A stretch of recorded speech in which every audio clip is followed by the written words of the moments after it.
Hello, everybody. Welcome to the show. I'll be your host. My name's Chris, if you need to know that. It's kind of helpful, right, to be introduced to the host? Man, I've got this YouTubing thing down. All right, so, sorry, streaming a couple minutes late. My apologies. Just getting it together. Didn't get set up quite on time. My apologies. But it's going to be a great show. Welcome to the weekly Spinner Rack. Got some interesting topics today. We'll be talking about 3 AI articles. Tonight, we've got some incredible comics to review, including I finally got The Knives, the latest edition of Criminal by Ed Brubaker and Sean Phillips. And, of course, there's the new Batman series by Matt Fraction and Jorge Jimenez. And guess what? I got one of the blind bags. So I figured I'd open it up for everybody. So we've got news, we've got reviews. It's going to be a really fun show. I do promise that. That is my promise to you. Let's say hello to a few people that are in the chat. And by the way, if I get through all of that, I've got a little sketch of Peacemaker, and I'll ink that while chatting with everybody at the tail end of the show. So hello to Damon and Israel, Moonin, always here, GT Key Comics. Hello to all of these wonderful folks. I appreciate you guys being here. Almost time to spin that rack. Hello, Dave. Dave just texted me a piece of news, and I'm sort of playing catch up on it. But I guess there's a fellow comic YouTuber, MON Comics, that just had a house fire, and while everybody's okay, apparently lost his collection from my understanding of the text and like maybe 20 seconds I had to look at the online reports. But this is wonderful. I'm seeing a bunch of new folks and of course regulars. This is wonderful. Hello, everybody. Thank you, everybody. And I'm saying hello to some people more than once. Hello, fellow humans. I like that. Oh, and I'm sorry you can't stay long, but thank you for dropping in and at least saying hello. Appreciate it. No, please stay subscribed. Oh, I have some stuff to talk about with like YouTube in general too. But tell you what, I'll hold off on that until I'm like drawing. I might need it to be reminded. But yeah, there's some like weird YouTube beyond algorithm, like AI thing going on. Hey, Steve, nice to see you. Sugar-free Mountain Dew Baja Blast. I know what that stands for. Plus, I was able to find, or Chrissy really found it, a case of the sugar-free trolley flavor, which is cherry lemon, I think. It's really good. You get bored when all you drink is water. So, okay. Obviously, I've said hello to a lot of folks. We need to get started on the show. Yes, I'll promote that when I'm drawing too. Yeah, there's a lot of AI stuff. There's a lot of... Trust me, I'm not AI. Could AI do this? I don't know. Probably. So, tell you what. Why don't I just... Let's see what's so exciting about these blind bags, right? This is DC's latest entry into the blind bag craze. It's like a subcategory within variant covers. I'm seeing if I've got scissors here. I guess I did not think ahead to grab scissors, so I'm just gonna rip this cover open. We've had poly bags before, but usually it's because, there's some sensitive content inside, like, we're talking like, mature readers only, or something like they don't want something spoiled, like the death of Superman, for instance. Plus, they put little extras like cards and stuff. But this is some sort of a cover. There's the back of it. It's a foil. Are all of these foil, probably? I don't know. My store was selling them at the cover price. That's cool. Look at that. That is shiny. I like shiny. I can't tell which artist this is, but I want to give credit, and then I'll show it to you guys again. Does it tell me? Variant cover by Julian Totino Tedesco. This is the Tedesco variant. Well, I like that. That's fun. That's fun. I didn't expect to get like a Willy Wonka golden ticket to the factory or anything. I was just expecting a fun variant cover, and I like it. So there we go. Opens up blind bag, gets Brigade #1. I spoiled the Death of Superman for you. I'm sorry. Yeah, the Death of Superman issue did in fact feature Superman dying. Well, I don't know, what quantity they pack these in or anything like that, but it's a nice looking cover, and I'm showing it off in all of its foily goodness. Hey, what can I say? If I could get a foil cover or these blind bags at the cover price that they sell them every once in a while, yeah, I'm gonna do it. I'm not a speculator or somebody that cares that much about which cover I get, but it is a little bit of fun for me. So whatever. I don't know if that makes me a part of a problem or not. I think it's fun. But we've got a lot of cool news tonight. That is a cool cover. Yeah. Oh, that's true. Spoiler. Superman got better. You saw someone else get that version? I'm not special anymore.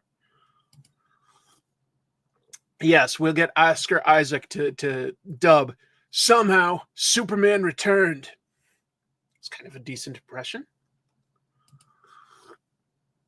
I do have 1,000 Turok #1s, but that's just because it's super. It's Turok. Are you going to do a fan mailbag show? I do have a bunch of comics that have come into the PO box, so very soon I will. Very soon. All right. Fun. You got Matt Fraction to sign yours. I almost went to Rose City Comic Con, didn't quite come together. That's okay. But sorry I missed anybody that got to go down there.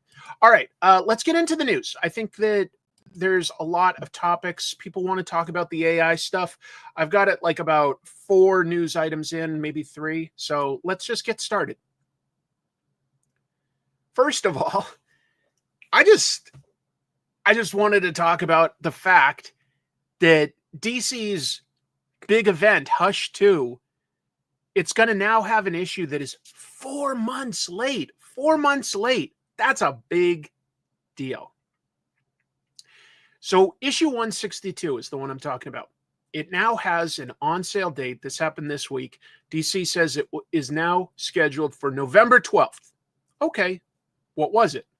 Well, originally, it was scheduled for July when this first came out. This is Jeff Loeb and Jim Lee coming back, a sequel to their big event, Hush. It keeps getting delays. It started with issue 161 getting delayed 1 month. Then issue 162 was also pushed back 1 month, and then it was pushed back 2 months, and now it's pushed back 4 months. This whole series, by the way, was originally pitched as a 12-issue story.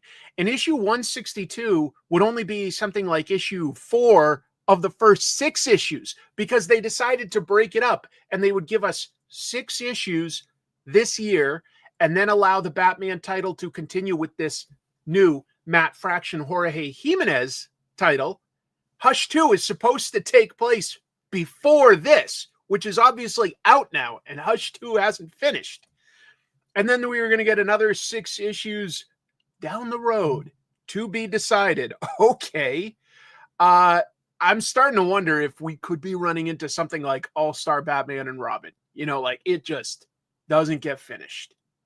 Because we've already moved past it. It's just weird. There's no official comment from either Jeff Loeb or Jim Lee to explain anything about why it's late, so it's all up to us to speculate. I just think this was supposed to be a big event, and I think DC's dropped the ball, because now by the time it comes out, we've all moved on. We've moved on to the title moving forward, so it's just weird. We haven't dealt with tons of big delays at Marvel or DC in the last several decades. Not tons of them. They are very much outliers when a creative team gets significantly behind. But this is Bonkers. Oh, that's an interesting speculation. Could it have gotten a heavy rewrite? I didn't even think about that. I figured it was Jim Lee is a very busy man as the president and publisher of DC Comics. So, you know, he must be drawing slower, but that's an interesting idea. I mean, I dropped it after like, what was it, 2 issues? Yeah. No, I didn't really talk about that as a news item. Here, I'll just like briefly talk about it because I did read about it. So, Greg, I want to say it's pronounced Sipes, does the voice for Beast Boy. He also did the voice for Michelangelo on the CG animated Ninja Turtles thing. And he's saying that he's been fired by DC. Why? He said that like they fired him because because he developed Parkinson's, as though that would be a reason for DC to ever fire anyone. No, he's also been posting like super right-wing stuff, like anti-vax stuff for a while now. And I think that they were just ready to move forward is all. Because if he had a legit things of like, hey, I got a disease and then they fired me, he wouldn't be talking about it on social media. He'd have a lock shut, is that even a term, legal case against them. You wouldn't be talking about it. You'd be like, you know, just like raking in tons of money. So yeah, it's a little disappointing because I loved his voice of Michelangelo. That's what I knew. So I think he's kind of done it to himself. I didn't think it was that big of a news story, but I'll mention it.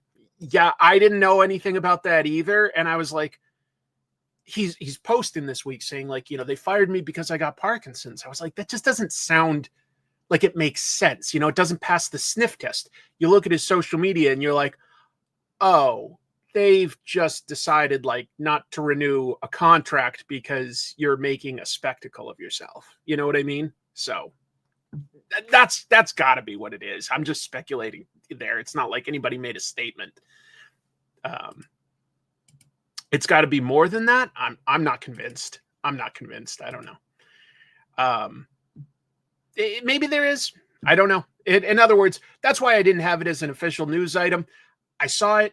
I didn't see anything definitive on really one side or the other, but I'll mention to you what I've seen. And then I'll move back with more news of the week that's hopefully a little more fun. We've got the initial DC KO brackets. That's their next big event. So this is from Bleeding Cool, just to be clear. DC did not officially release this, but last week, DC did confirm 32 different heroes and villains will be fighting voluntarily in some sort of a tournament, gathering the powers of whoever they defeat to then ultimately go up against this huge, new, powerful version of Darkseid. So KO does not stand for knockout. It stands for King Omega. King Omega. Here's what we got. This is, again, see, Bleeding Cool's got the news. I'm just saying it's their exclusive. And the only reason I also mentioned like that it's from Bleeding Cool is this. So we've got the 32 contestants, right? But last week, you guys made a very big point of pointing out that I'd said that one of the 32 was Starro, and everyone was like, no, that's Jarro, the heroic version of Starro. But this list does say Starro. But let's just wildly speculate here. Which of these brackets are we confident somebody's moving forward on? For instance, you know, Superman Giganta, that would be very, very weird to me to see Giganta beat Superman. I mean, but, you know, they might try to surprise us, but I don't know. But over here, for instance, we've got Batman versus Star Sapphire. Well, Star Sapphire, you know, Lantern level powers, should be able to beat Batman. But if we look at the next bracket that they'd be facing, Red Hood versus Damian Wayne. Well, that would be story-wise really unsatisfying to see Star Sapphire go up against either of these people. But if Batman had to face one of his Robins, that's story-wise much more interesting, right? I don't think that they're allowed to kill. I think that they've got like probably something magical going on. and they just grab each other's powers. I agree. Yeah, they could have like branded it with Injustice or something. I don't know. Down here we've got Metamorpho versus Harley Quinn, and I'd say, well, Metamorpho is way more powerful, but Harley Quinn's way more popular, so I feel like you're going to see her win something like that. But I can't predict who would win between Zatanna and Barda. Zatanna and Big Barda? Those are both really powerful characters. Or we go up here, Lobo versus Plastic Man. Again, like those are like characters that, you know, the writer gets to decide, but I can't just look at that objectively and say this character has to win. So I don't know. What else do we have for that's interesting out of these? Oh, this one's amusing. Over here, we've got Connor Hawk versus Hawkman. But of course, Connor Hawk is a bow and arrow guy. We've got Lex Luthor versus Black Lightning. And I feel like that tells me Lex is going to move forward in these brackets and face Superman. I just feel like that has to sort of happen. But I'm curious to see something wild, like with big guys with big powers, like Guy Gardner versus Firestorm, the Demon versus Supergirl, you know, like magic versus just Kryptonian physiology. Yeah, this is sponsored. I should have mentioned. I do have a sponsor coming straight to you from Vegas. No, this would be coming to you straight from some tiny island nation that allows gambling. Jake Eric versus Cheetah seems mean. That's true. You know, you can always write some sort of story reason why a character wins. Giganta could have, you know, you say kryptonite brass knuckles. She could have, like, you know, a kryptonite boxing glove for all I know. No, this is not something readers get to vote on. They've already determined it. This is just fun to follow along with. I don't know. I think that a lot of these look like fun matchups. Some of them a little less so. But Aquaman versus King Shark, I don't know. I don't know who would win in something like that for sure. Swamp Thing versus Vixen, they're both powered by something, you know, powered by the red, powered by the green. Could go interesting ways. Maybe I'm talking about it too much. Yeah. Live from the Polymarket studio, we've got DCKO. Greg Capullo has the biggest arms in DC. As far as I know, Doug Monkey's still doing plenty of work for them. Have you seen Doug Monkey? That guy power lifts. Each fight is 5 issues, and the series will last for 10 years. Look, I think that this is fun because it does get back to something within superhero comics that I used to love when I was just discovering comic books. You know, this is the kind of thing that I feel at least teenagers into 20-somethings would have these debates at comic book stores. Like, if King Shark and Aquaman fought, who's going to win? And someone's like, well, of course, Aquaman. You're like, not so fast. King Shark has this, that, and this. Thank you for the super chat. I really appreciate that, Steve. Me versus Dexstar, I'd let the cat win. I'm not going to fight a cat, even if it's an evil cat. Is Alex Ross jacked? I don't know. I definitely have seen Capullo and Monkey, and they're both pretty big guys. I think there's some other people in comics that do serious weightlifting. Am I right thinking Mike Deodato Jr. is somebody that exercises like hardcore for muscles? I feel like I'm right.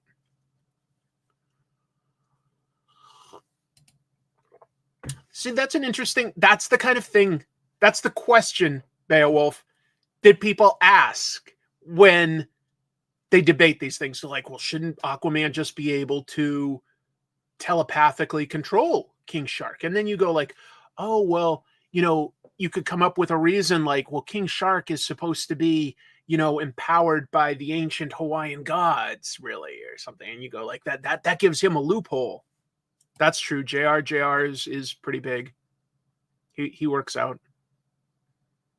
Anyway, I'm going to move on. I just thought this was fun.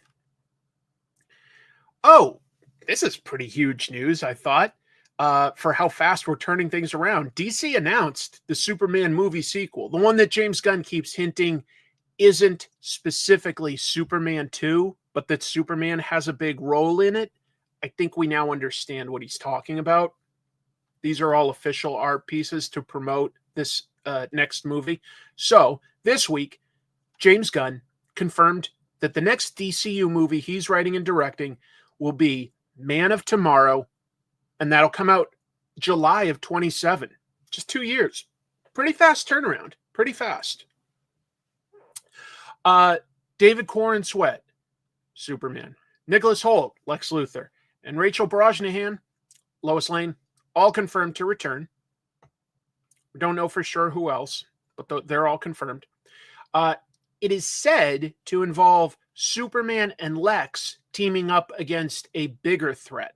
We all know how much they absolutely hate each other, so that's an interesting idea. We've definitely seen that in comics, and ultimately Lex is going to look for any opportunity to betray Superman. But it also does speak to just how much Lex could accomplish for the human race if he wasn't such an egotistical, self-absorbed, jealous hater. Oh man, I would love to see Brainiac used as a big villain in a movie. That would be really cool. Crypto has not been confirmed, but I would be surprised if they didn't use him for at least a little bit. For all of this art, I'll just point out, James Gunn posted this art on the right, done by Jim Lee. David Corenswet posted this piece all the way on the left by Jorge Jimenez, which I really do like. And then in the middle, Nicholas Hoult posted this art by Mitch Gerads. All three pieces are showing Lex Luthor in his power armor. So again, that's something we haven't seen in a movie. And boy, just to go with some of you guys speculating Brainiac, could that lead to this suit being compromised? I don't know. Or maybe that's the trick to beating him. I really don't know. Wonder what villain they would need to team up for. Brainiac does make a certain amount of sense because Brainiac is an invader. Yeah, that could be really interesting. You could even do something introducing the bottle city of Kandor. Hey, that's a neat piece of trivia. I didn't know that. I'm assuming Kevin's correct, and he says today is the 52nd, DC 52, 52nd anniversary of the debut of Super Friends. That was definitely a show whose reruns I grew up on. I also really like Nicholas Hoult as Luthor. He was so smarmy, but he was believable. Hoult is good. He's also good at comedy. He's really good. Yeah, I don't need General Zod again. He's been in movies a couple times, more than a couple times when you add something like The Flash. Remember, he was like the villain of The Flash for some reason. Yes, I think Lex will be going after 40 cakes, and that's just terrible. We'll move forward, but anyway, I liked Superman. I liked it quite a bit. I would like to see more of it.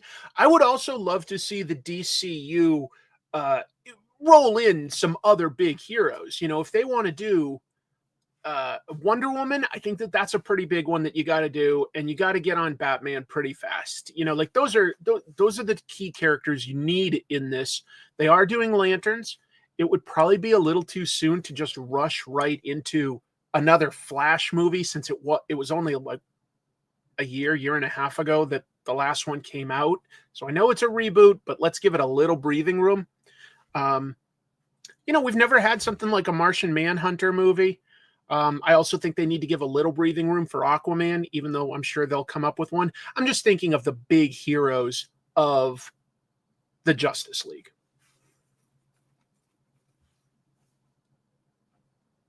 You got to get on Batman really fast. What kind of movie is this? What, phrasing?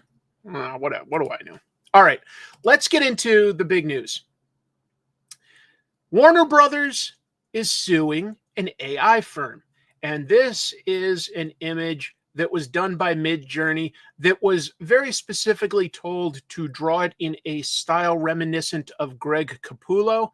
And I don't know that they nailed that, but I do see some of the fine detail like in the hands and on the table. And I go, yeah, I see a little bit of Capullo. I think that they also, honestly, I think this piece cribs from Jim Lee looking at it. Like, I think that that is just the way he tends to draw some arms, but that's me. Talking about here. This is a big company versus another company. Well, this comes from Reuters, independent news source. They reported that Warner Brothers is launching a really big lawsuit against the AI generator Midjourney. So they're going after Midjourney, which, if you forgot, both Disney and Universal have ongoing lawsuits with. So they're targeting Midjourney first. I don't use these tools enough to know, really at all, to know which are the best or the most popular. I've heard Midjourney before, so I assume that's one of the biggest. I thought that ChatGPT was maybe a really big one. I don't know the difference. I don't need to. Whatever. But yeah, they're going after Midjourney. And specifically, Warner Brothers is accusing Midjourney of enabling users to generate unlicensed images and videos of their proprietary, trademarked, and copyrighted characters.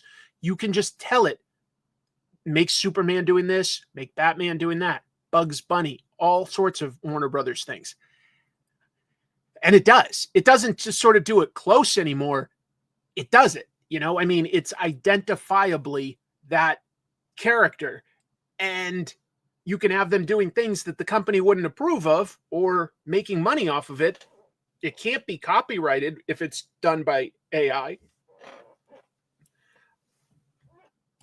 Midjourney's popular because it's cheaper. Oh, I didn't know about that. I thought ChatGPT also did images for some reason. Okay, I shows what I know. Midjourney is for ripping off visual images. Okay, thanks, guys. Who isn't suing Midjourney? I don't know. But I think it's going to set some legal precedents. We already have seen it held up that AI-generated imagery cannot be copyrighted. And I would argue that's a big reason why these companies like DC and Marvel are not supporting it. Look, it would be very easy for them to allow their artists to do it. They'd probably be okay with it on some level. But if you published a book and then you could say, but that actually was not copyrighted, well, you open yourself up to a lot of legal trouble. Exactly. That's the problem. And I think you can even see it in just this representative image. I saw a bunch, but it's stolen on it's trained on stolen data. Like, you can tell it to draw like certain artists, and it's going to do a pretty good facsimile of that. Anyway, the legal complaint targets what the studio calls a systemic disregard for copyright controls and a deliberate easing of safeguards as the platform's capabilities expanded. So they're just saying, like, hey, at one point, you know, it came up with kind of a sloppy, sort of correct version, but they just let it get trained more and more. Warner Brothers is seeking monetary damages, the return of profits allegedly tied to unauthorized outputs, which I'm assuming they mean like fan art and stuff at conventions, maybe? I don't know. Videos? And a court order forcing tighter restrictions. The central argument here is about copyright. Do not be surprised if trademark gets rolled in, because think about it. Warner Brothers, they've got 10 years to try to like lock in their trademarks as much as possible at this point, so that when Superman and Batman and so on start entering the public domain, they can at least keep their proprietary versions with their history, and people aren't able to like base stuff on their visuals and their branding and their stories. It's crazy. Midjourney, by the way, just trying to be fair, Midjourney argues that it has trained itself on publicly available images, which constitutes fair use. And maybe this makes me seem biased. I think that argument is just not going to hold up at all. It opens them up to like having to prove that what they've been trained on is all publicly available, not copyrighted, not trademarked stuff. Good luck with that. Good luck. I think that's an insane argument. You do not get like this Batman just trained on, like just information that's out there. Like what would that even be? Like, even if I draw Batman, that's like my drawing. I didn't give them permission to get trained on that.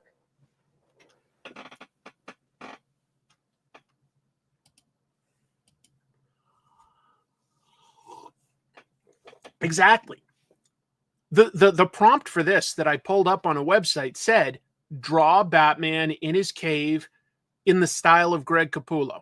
Whether it got it right or not, it didn't reject that saying, I can't do that, or that's not information that I have. It just went for it. It just went for it. It's very different than fair use when a person draws something,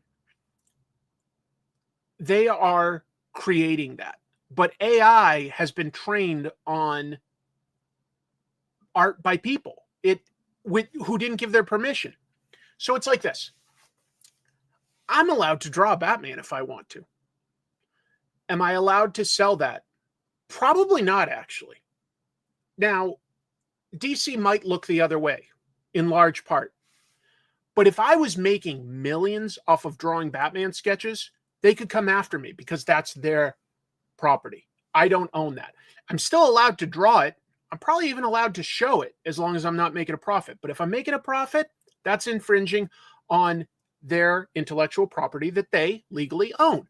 Plus, if I was drawing it in a way that wasn't flattering to them, they'd need to protect it in that regard too. They can't just have everybody drawing Batman given sloppy blowjobs. They that would like ruin their brand probably.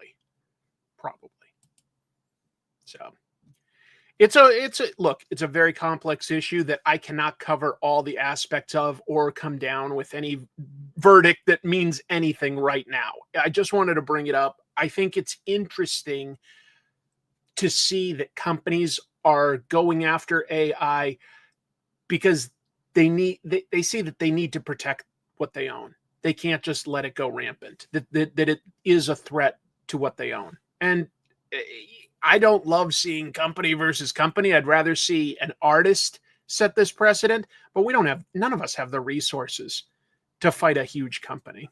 So we'll see. I've got some more stuff on AI. For instance, Disney has blacklisted an AI artist who is tabling at Comic-Cons. This artist was tabling last week at Dragon Con and in this story at Anime New York Comic Con.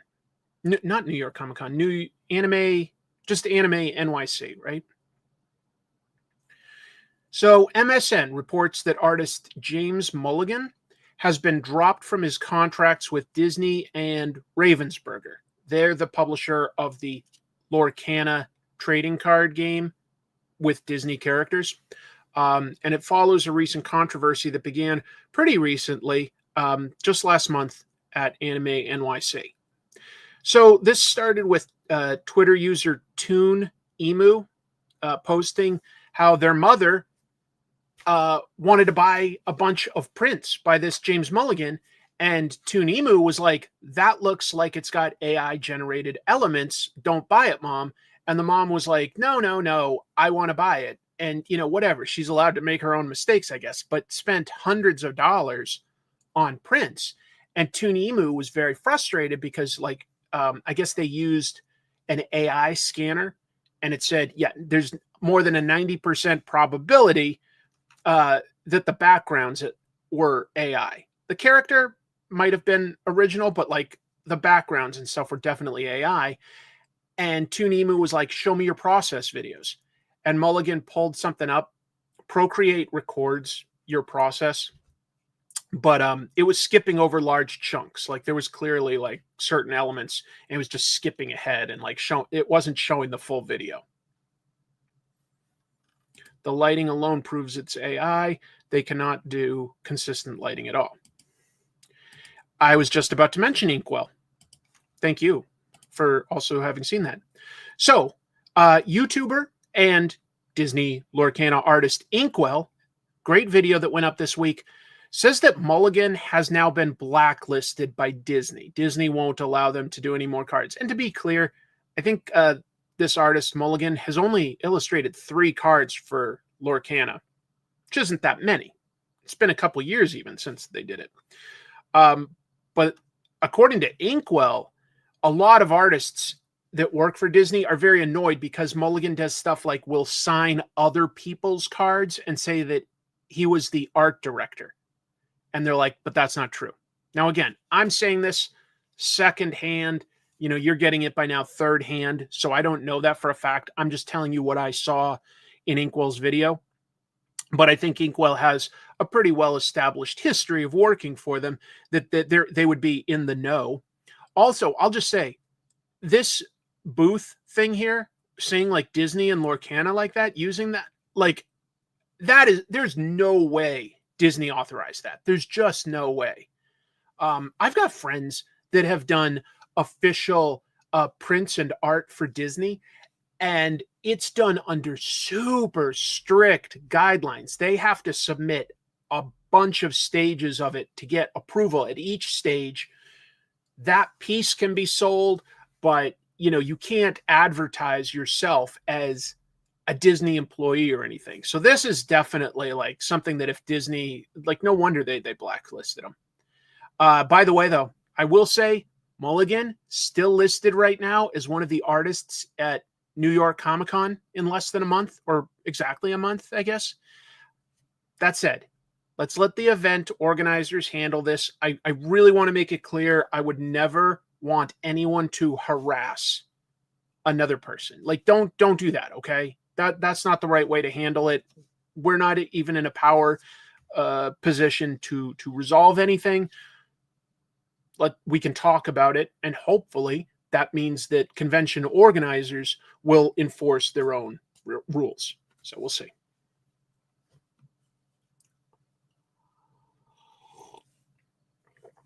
Finally,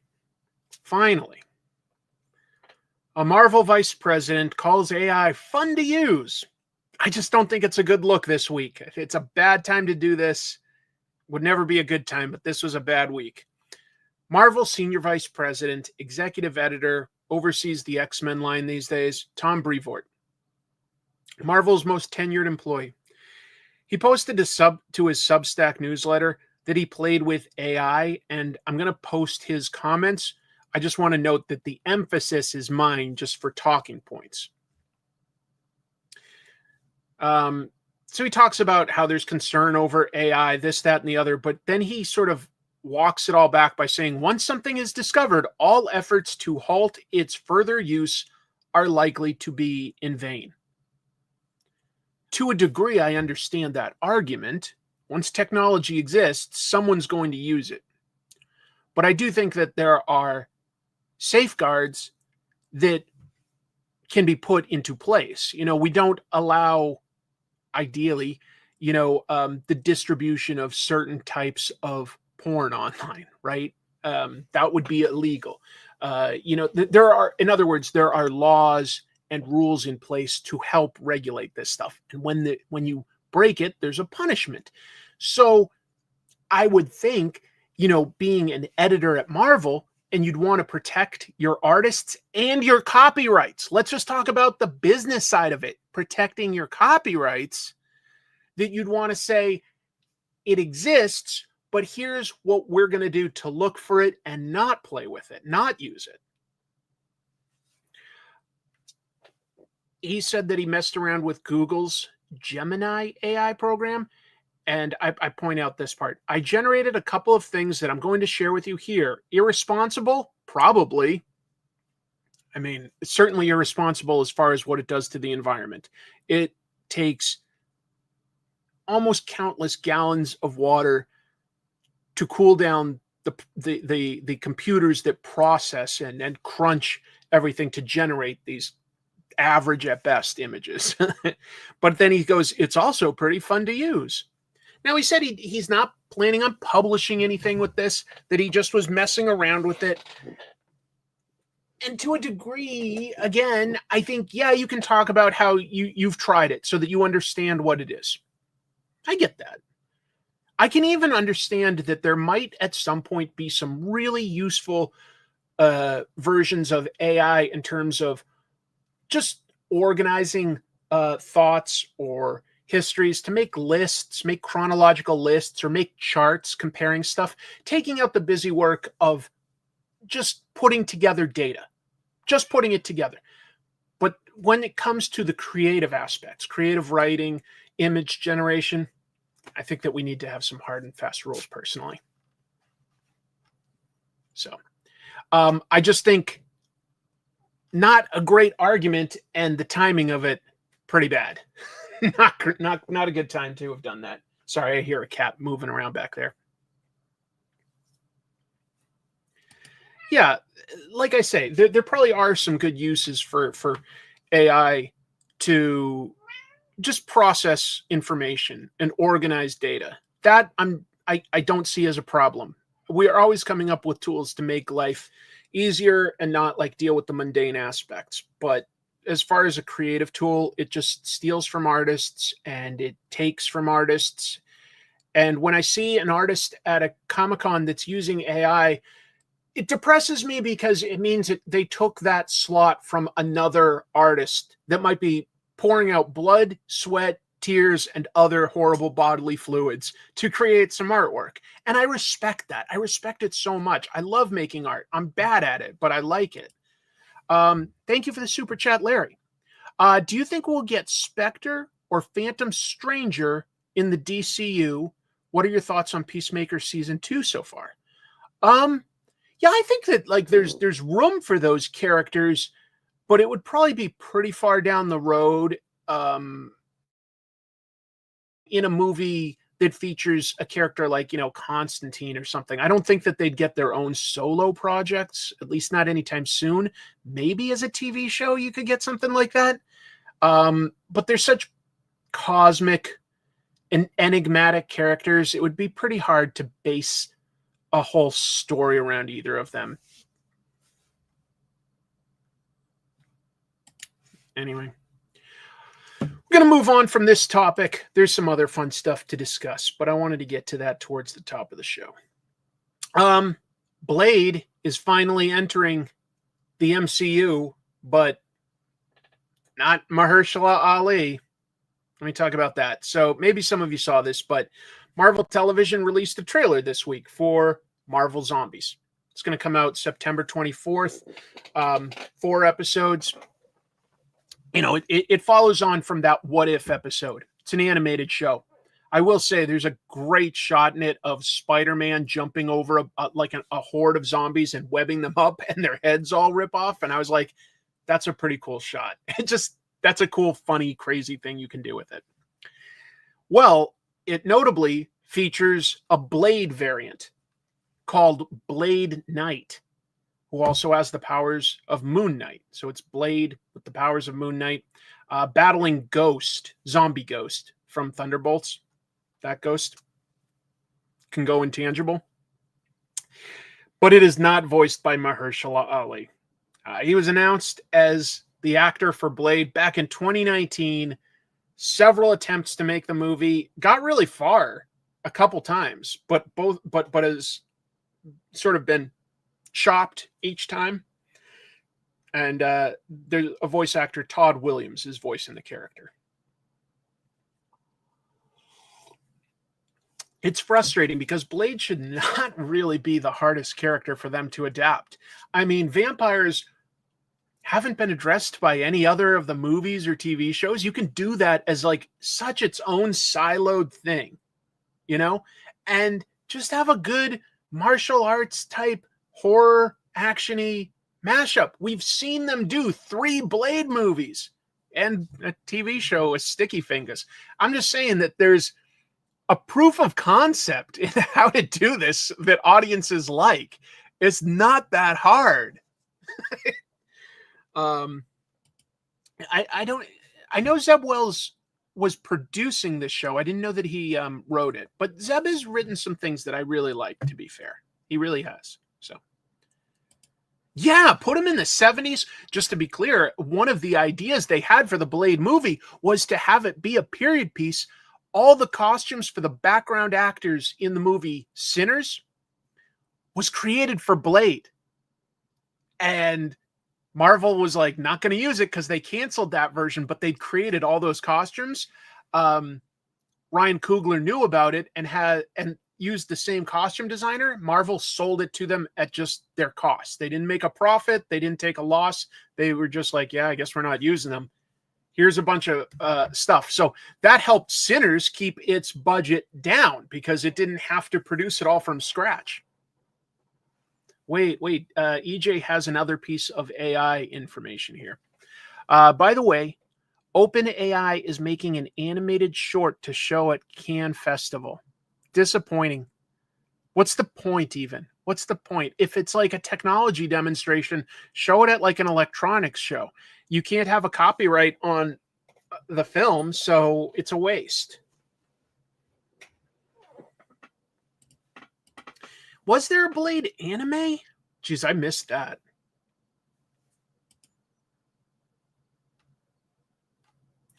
But Mahershala Ali is such a good actor. I thought that was great casting. But here we are 6 years past them announcing it, and all he's done is a voice. Like once, saying like what to Dane Whitman. He's like, I wouldn't pick that up if I were you. That's like all he did, right? In people don't know, it's the post-credit scene of Eternals. We hear Mahershala Ali as Blade. That's all we got. And now this is a version of Blade, but it ain't Mahershala Ali. Disappointing. Marvel and Magic are working together, but I guess it's going to focus on the comics over the movie stuff. So specifically, September 26th, Magic the Gathering is releasing a Spider-Man themed set of the cards. And some fans noted that there were like 2 issues. One, it has less cards than recent sets. I guess there's going to be 231 cards in this Spider-Man deck versus the last one had like 276. 275 would be a normal amount of new cards for a set. Also, there's no, and I'm not an expert on Magic anymore. There was a time like 15 years ago that I played it, but I'm out of the loop. But they said that there's no high-level commander decks. I don't quite know the rules enough to know what those are. I'm just reporting on the news for that. So, but Magic had a recent press event at their offices, and Magic the Gathering's head designer Mark Rosewater spoke about some of this stuff. And he said he confirmed that this is intentional on both counts because the plan is to collaborate with Marvel in a bigger way. It's not just Spider-Man and that's it. They've done things like, with Doctor Who and Lord of the Rings, I think Game of Thrones, like other properties. They make a set with, the Magic the Gathering core mechanics, but with the licensed imagery and stuff, and basing this whatever sort of story or rules you have on a card off of that property. But their goal is to do something more than just Spider-Man. They're going to grow this. Probably Avengers themed if we're being upfront. Anyway, he also confirmed that the cards are going to be based specifically on comic book concepts and art. They're hiring artists that work for Marvel to do some of the card art, like this one's by Leinil Francis Yu.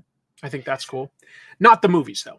The movies are what the mainstream public kind of know better, but they're basing it specifically on the comics. It's probably cheaper than licensing the movie stuff. Hi, how you doing, Loudmouth?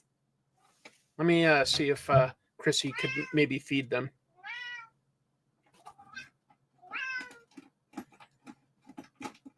Just sending a quick message. Buddy. Oh, both of you, huh? Do you want to be on the show? Let's see if we can get a cat on the show. Probably not, but I'll give it a shot. Hi. You want to be on the show? You're so cute. All right. We got a loudmouth. No, you're hurting me.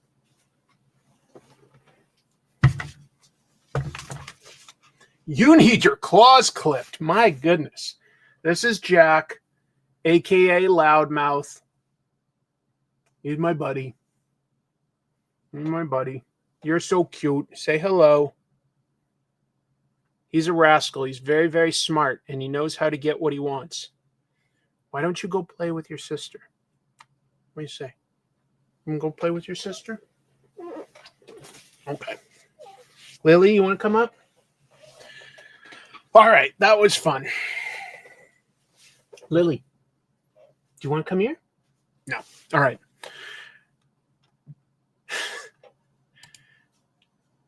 They're very entertaining. They're very silly. Very silly. Yeah. I mentioned the Magic / Marvel news because Magic is massive. And I think that there's more crossover potential for gaining comic book fans from the Magic decks than there is from putting the movies out, because they're sold in a lot of the same places, first of all. Or you'll have like somebody else, like, you know, somebody might love Magic and they're like, well, I know Spider-Man a bit. I'll get this deck. Oh, this is fun. And then they're talking to a friend that they're playing with, and that friend reads comics. And they're like, you got to read, you know, Kraven's Last Hunt or something. So I think it makes sense to do this as a crossover. I think that you can get a lot of new fans. I hope so. I want comics to keep growing. Cat show. There's more news. How about this? Did anybody have it on their bingo card that Archie and Army of Darkness is going to cross over? Well, they are. This week, Archie Comics and Dynamite both issued a press release saying that they are going to have Archie meet the Deadites and Ash Williams from Army of Darkness, because Dynamite has the license to make Army of Darkness comics. But there's no release date yet. There's no creative team announced. So it's really just that they've announced that they're going to do this. Dynamite and Archie have collaborated before. They did one where Red Sonja met Betty and Veronica. Archie's also obviously done horror before, pretty successfully, in my opinion. Afterlife with Archie, Chilling Adventures of Sabrina. Some good books. So I could see it working, but I would also say that as far as a crossover goes, this is up there with Punisher or Predator as characters I never thought I'd see going through Riverdale.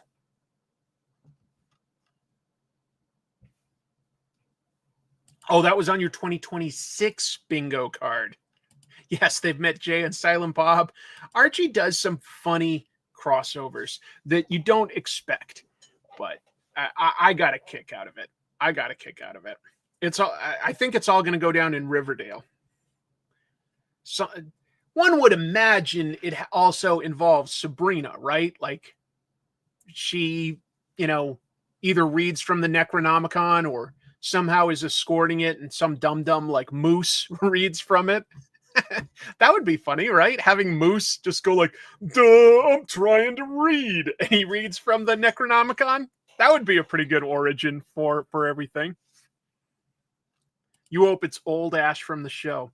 You know what I realized when I was looking up news for this? There weren't many details. I didn't realize that next year is supposed to be the next Evil Dead movie, Evil Dead Burn. I was like, oh, I mean, Evil Dead Rise was good and it made a profit, and I thought that they'd make another, but I didn't realize Evil Dead Burn is supposed to come out next year. Mr. Weatherby, Destroyer of Worlds. I like Werewolf Jughead in that horror world. Yeah. Just to be clear, Archie does a bunch of art styles these days, depending on the project. You know, they've had Franco Francavilla and Fiona Staples. They've had like some artists with some very different visual looks, not trying to just like recreate what I'm, indicating there and what we still sort of think of as Archie's classic look. They've done other looks. Moving on. A new shared comics universe. This is indie stuff, but I thought I'd highlight it a little bit. So Summit Comics is a new collaboration of indie creators featuring a shared universe of their characters. It's a fun idea. They're going to have an annual anthology called Summit Chronicles, and then a bi-monthly anthology called Summit Jump. The plan is to get the books first published via crowdfunding and then go to the direct market, because all these creators that they've gathered for this have had successful Kickstarter projects. One of the ones I recognized for a name was writer Eric Palicki. I've liked some of his stuff, like Atlantis Wasn't Built for Tourists. I think that that's a good indie book out there. But they've got a bunch of names that I don't know. It was a lot of names and I didn't recognize them all, so I didn't include it there. But if you want to learn more, they've got a website, readsome.it. It's kind of clever. And they've got plans for the books to start coming out in 2026.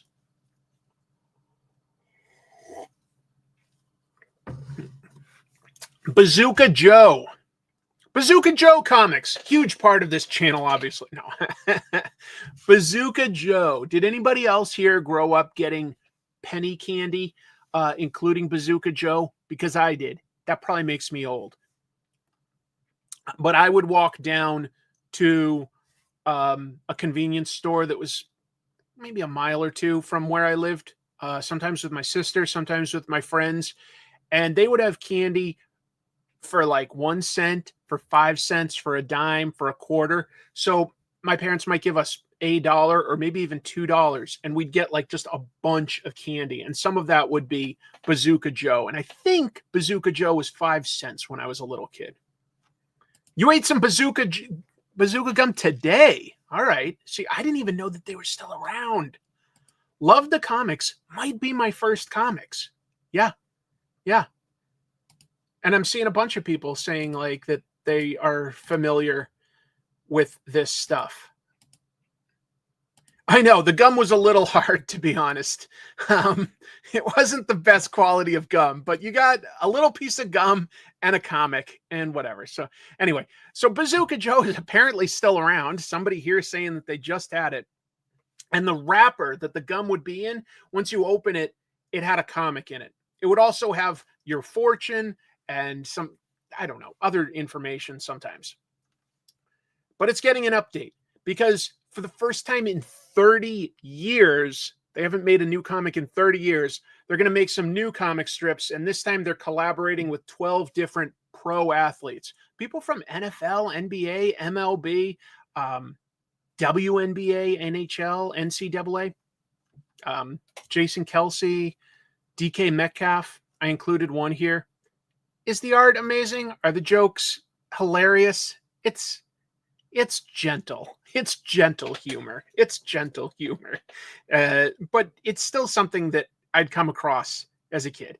There's Bazooka Joe. I always wondered what happened to his eye. I don't think that there's a canonical explanation for why he's missing an eye. And there's his weird friend Mort, who just always wore his turtleneck up over his nose. They're making 36 new strips. They also will have like info on sports terminology and a portrait of various athletes. So it's cute. Yeah, the old continuity that we all love is coming back. But I thought, I talked about Archie, and then I was like, oh man, Bazooka Joe. Bazooka Joe. Solidus Joe. Where's Liquid Joe. So next time you go to the candy store, maybe you'll pick one up for just nostalgia's sake and read a new Bazooka Joe comic, because for the first time in 30 years, we get some new Bazooka Joe comics. IDW is doing a compact comics line, apparently. So just to be clear, IDW themselves have not announced this. This information comes from Penguin Random House. They have pre-orders for stores or the public, and it shows that IDW is going to be following the trend of printing physically smaller trade paperbacks. You get a good value for them, in my opinion. The first 4 that they showed were Godzilla, Rulers of the Earth, Lock and Key, the first volume, a Rocketeer compilation of Dave Stevens stuff, and something called Dave with a 4. So I don't know that one, I'm afraid. I feel dumb, but I don't know that one. Now, DC and Oni are 2 companies that are already doing compact comics, and theirs are 5.5 by 8.5 inches, basically manga tankobon size. IDWs are listed as 6 inches by 9 inches, so a little bigger, a little closer to what Marvel does, which are even a notch bigger than that, but they're $1 cheaper than Marvel's. $13.99. $13.99, not bad. Small, cute. It is a trend, and it seems like they sell well. People like having like the physically smaller books. I think that they make them more portable, easier to take with you on a commute or on a trip. It looks like, from my experience, you can still shrink them down, and it's not hard to read the print for the text at these dimensions. Probably a little bit smaller than it would be, but it still works. It speaks to how good printing technology is now. Very, very precise. Very precise.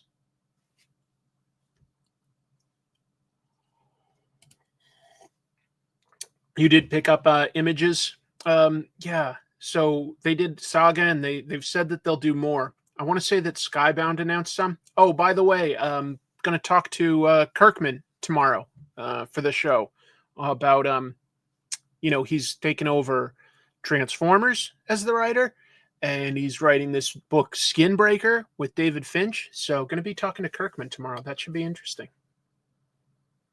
I heard Arkham Asylum compact comic had some unreadable text. Oh, well, it is possible that there's 1 or 2 out there that break the rule. I don't know. I think Saga in this format makes so much sense. It's very close in a lot of ways to manga. It's an epic story. It's by the same creators. There's a lot of stories already. I think it makes a lot of sense.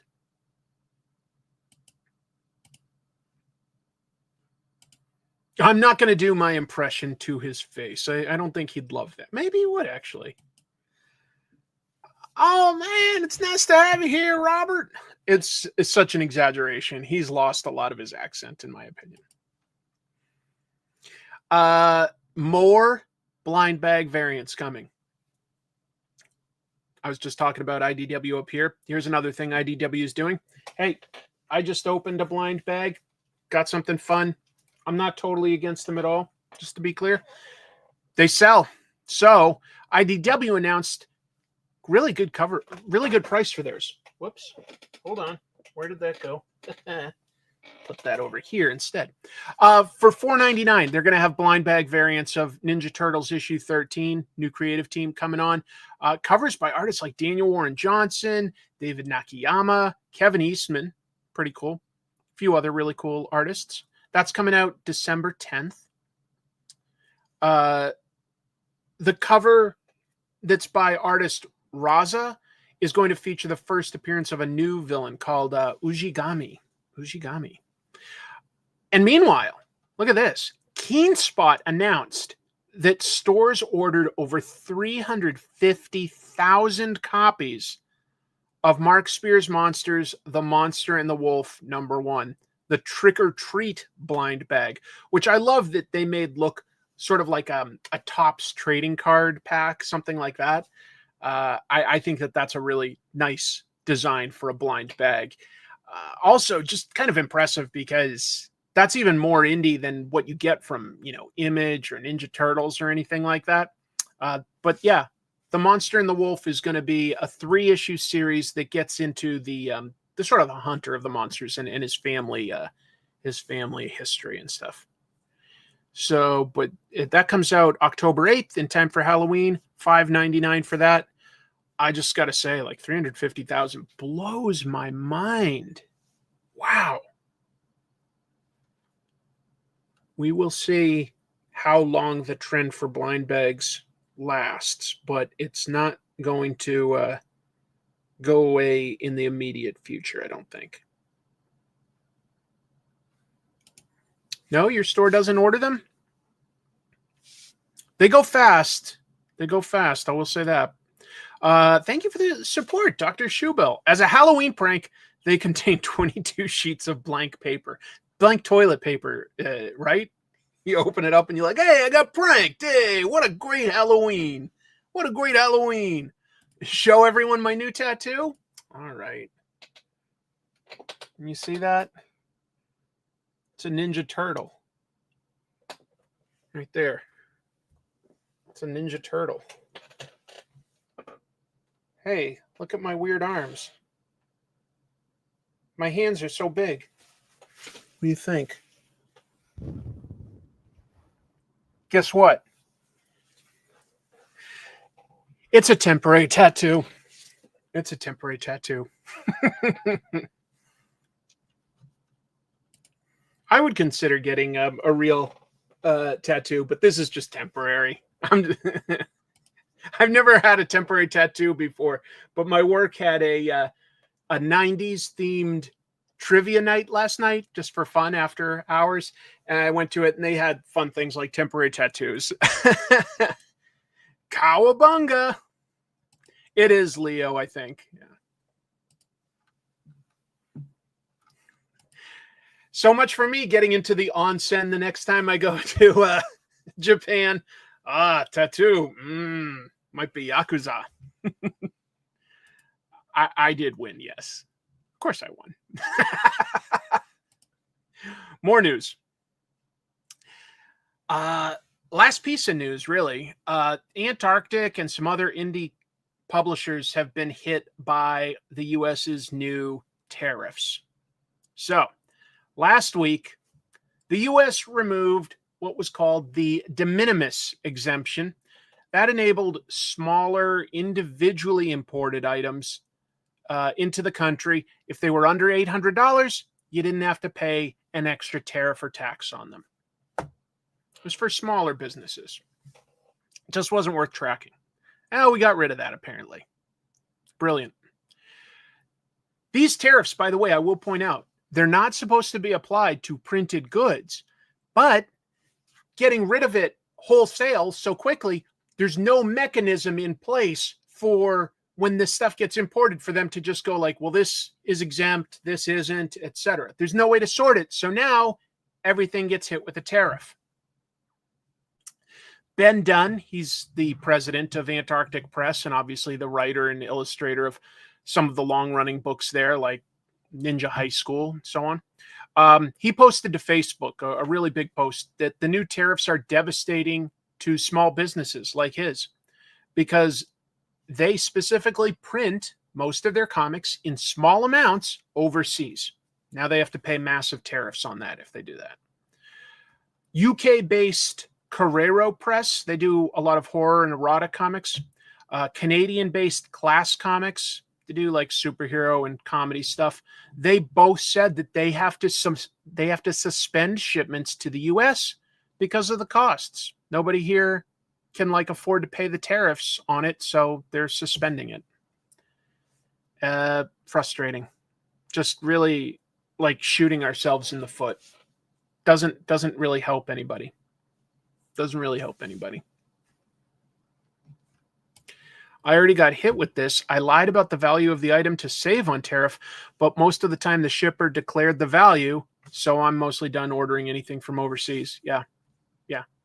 We got rid of the de minimis exemption, and so like if you just ordered something like a comic or a action figure from, Hong Kong, Japan, the UK, Italy, whatever, going to be a huge tariff on it for whoever's bringing it in. So it's a mess. It's a mess. Frustrating. lastly, I've been recommending stuff that's coming up here too that I thought looked potentially very interesting. First, Dynamite has a Kickstarter pre-launch page to do. Thanks, bud. Nice to see you again.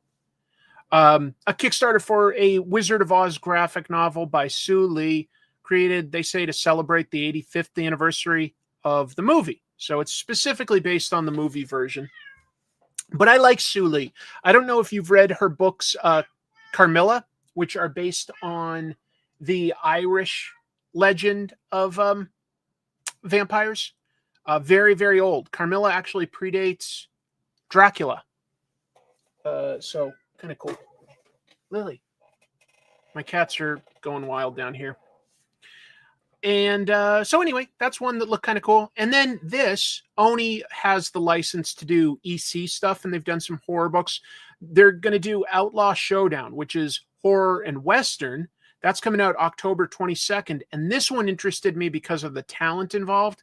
John Arcudi, Brian Azzarello, David Lapham, and the reason I will get this specifically, Tony Moore. Tony Moore has a new story in it that he did the interiors for, as well as this cover. And Ann Nocenti. Ann Nocenti. I haven't seen what Ann has done lately. This is the new Tony Moore short story, yes. October 22nd. Exactly. Tony Moore, his art is so influenced by the guys that worked on EC Comics, Mad Magazine. Just a perfect, perfect artist for this kind of stuff. And he's done like Western horror before. Western Tales of Terror was an anthology quite a while ago, but Tony did a really cool short story in there. Oh, yeah. I'll read just about anything by David Lapham. I'm going to give a chance because huge, huge fan of Stray Bullets. Huge fan. I would love to talk about that, but it's just so massive. It's like I don't know where to start. She has walked by my feet a couple times, Lily has. If I can, I'll try to grab her and show her because she's a little bigger than her brother. She's a tiny bit bigger. She's a cute kitty. Jack, what are you doing? All right. He's just being a weirdo. Tony is such an underrated cover artist. His covers always feature like energy, excitement, and aren't too cluttered, even though he's got a lot of detail. Some of his Walking Dead covers, gorgeous. Fear Agent, Exterminators. He's done some stuff for like Ghost Rider and Punisher that I think really stands out. I'm just a massive fan of Tony. And look, is he a friend? Am I biased? I guess so. I just think he's incredible.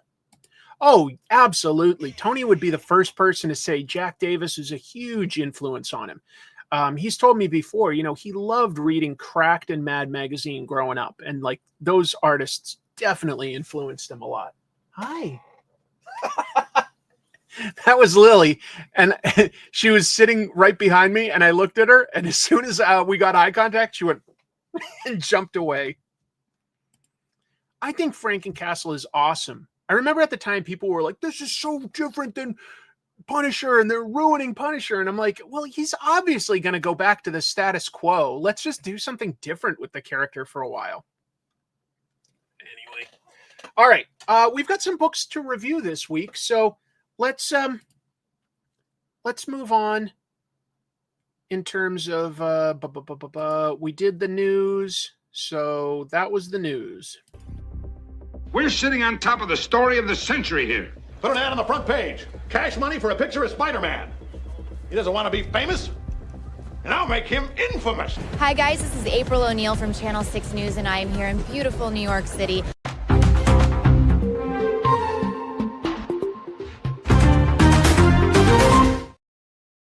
And now it's time for reviews. Let's review. Review it. The review. The reviews are in. I repeat, the reviews are in. Go to your reviews. What? Speaking of bad reviews. Don't worry about that review. Let's review all the facts. All right, gentlemen, let's review. Before we do, let's review. Those reviews really came out fast. Maybe we can review some right now? I'm not going to review all that again. Now let's review. Not my worst review. Let's review, shall we? To review. I think I've reviewed about as much as I can.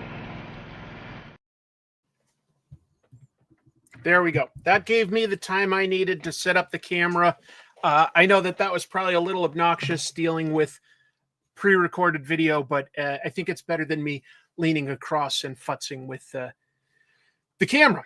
Okay, so let's talk about Batman #1. I haven't been following a bunch of the main superhero stuff at Marvel or DC. I've been mostly following creators these days. You know, if an interesting creator's working on anything from Hulk to I don't know, Absolute Martian Manhunter, I mean, I give that stuff a shot based on who's working on it. I love certain characters. I'll always have a fondness for Spider-Man, Batman, and Captain America. But I don't have a lot of interest in trying to keep up with all the continuity, and then when they get to events, following along on the tie-ins and stuff. So I'm not always plugged in. But sometimes when they do a reboot and they've got creators that I'm interested in, like this, I want to check it out. And by the way, I'll give a plug to my buddy who's in the chat room. West Coast Avengers has Matt Fraction on this week. So I've always liked Matt Fraction. I think he's a really talented writer. He's got a voice. I think he's good at dialogue. I think he's good at characterization. I think he can be funny. He's got some really interesting stuff in place here in Batman. And I think he inherited some of this. I'm not sure that all of it was his idea. Let me see if I can get this a little more in focus. Let's see. Maybe. Is that focused enough, people? I hope so. So anyway, when this starts, Commissioner Gordon has been demoted to a beat cop. And the new commissioner of police in Gotham is supervillain Vandal Savage. He's an immortal. I'm not sure if the general public knows that, to be honest. I don't think so. Vandal Savage is in charge of the police. So the Gotham police, aside from obviously some good people, very corrupt. Yeah, I can go along with that pretty easily. That like Batman can't rely on working easily with the police right now. Very, very cool. He's also doing some incredible stuff here where he's defining sections of Gotham to really turn Gotham into a character. You know, give it personality. This is the Coventry section, which kind of looks like New York's maybe West Side or something like that, or I don't know. You know, look at that. First of all, Jorge Jimenez crushing it with a great establishing shot. Batman standing on the edge of a building. We've got a fisheye perspective here. Everything's focusing us in on Batman, really his like upper body. And he's got a slightly new logo and colors and stuff. It's great. It's really great. But this is like a different section of Gotham. Look at this though, folks. Let me pull this out. Let me pull this out to this. This is Batman gliding across the city. And I feel like this just shows Gotham in a different light. This is not the Gotham that we see in the Tim Burton movies, for instance, where it's all Gothic architecture and honestly kind of gray and rainy and glum all the time. It's like, wait, Gotham is supposed to be a huge city full of different districts and stuff. And this is like a Times Square multiplied with, you know, the Shibuya section or Shinjuku section of Tokyo or something like that. Maybe even a little bit of London thrown in. And we've got like all these, yeah, there'd be advertisements, there'd be color, there'd be life to this city, and there'd be different types of architecture. And I love it. I love that this is showing us Gotham in a new light. A lot of Batman stories work fantastic with, you know, just like gray, worn down architecture, but it can't all be that, right? There's got to be a central business area that's more modern. And I feel like we're really getting that in this great 2-page spread.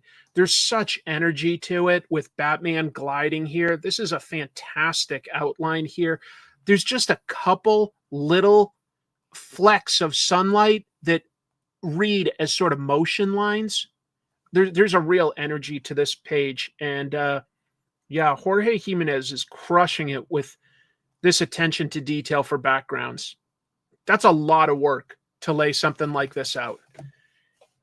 It's so funny how much work goes into making a comic book. Like, if you took just this like sort of background and sold this as an original piece of art, you know, it wasn't Batman, but you just otherwise like just had all of this and sold it as an original piece of art, you probably make a lot more money than you do getting paid to do like 20 of these illustrations in a month for a comic. It really is bonkers how much work goes into American monthly comics. And this is just an example that really highlights that work, but it's gorgeous and I love it. And this is what excites me about comics. Great title page, by the way. Really strong design there as well. Everything in silhouette. Feels like a movie title card. There's been some confusion here because Batman throughout this is talking to Alfred. Alfred is canonically dead. He died in the Tom King run. Bane killed him. And some people thought that this was supposed to be an AI. Matt Fraction has specifically said, no, it's not an AI or a hologram. This is just Batman talking to himself. Because he works by himself. He works solo so often. But Matt Fraction wanted him to have somebody that's like bouncing the dialogue off of. So it's Batman imagining, you know, his sort of father figure, to some degree a mentor, you know, a beloved person to him. He's imagining somebody that important to him that he's bouncing his ideas off of. And I'm fine with that. I think that makes sense. It doesn't go too crazy. Like he's like, I want to open up to you. He's imagining him, just to be clear. It's great. And I love the idea of Vandal Savage being in charge of Gotham's police and that Gotham's police are not an ally. I like when you have a superhero every once in a while taking away a key component of that hero so that we can learn something about their personality. Like what makes them heroic? Is it all their advantages, you know, the utility belt, the Batmobile, the sidekicks, the martial arts training and the brilliant mind and the police commissioner ally? Is it all of that, or is it something more internal? You know, is it how much can we take away and still see the hero and the personality? Because that stuff can come back, but I like it. I like it. Great art. Cool new gang. Batman being super heroic and protecting just some joggers, basically, in something like Central Park, which, by the way, I love these nods to history. It's called Robinson Park. I mean, that's obviously about Jerry Robinson.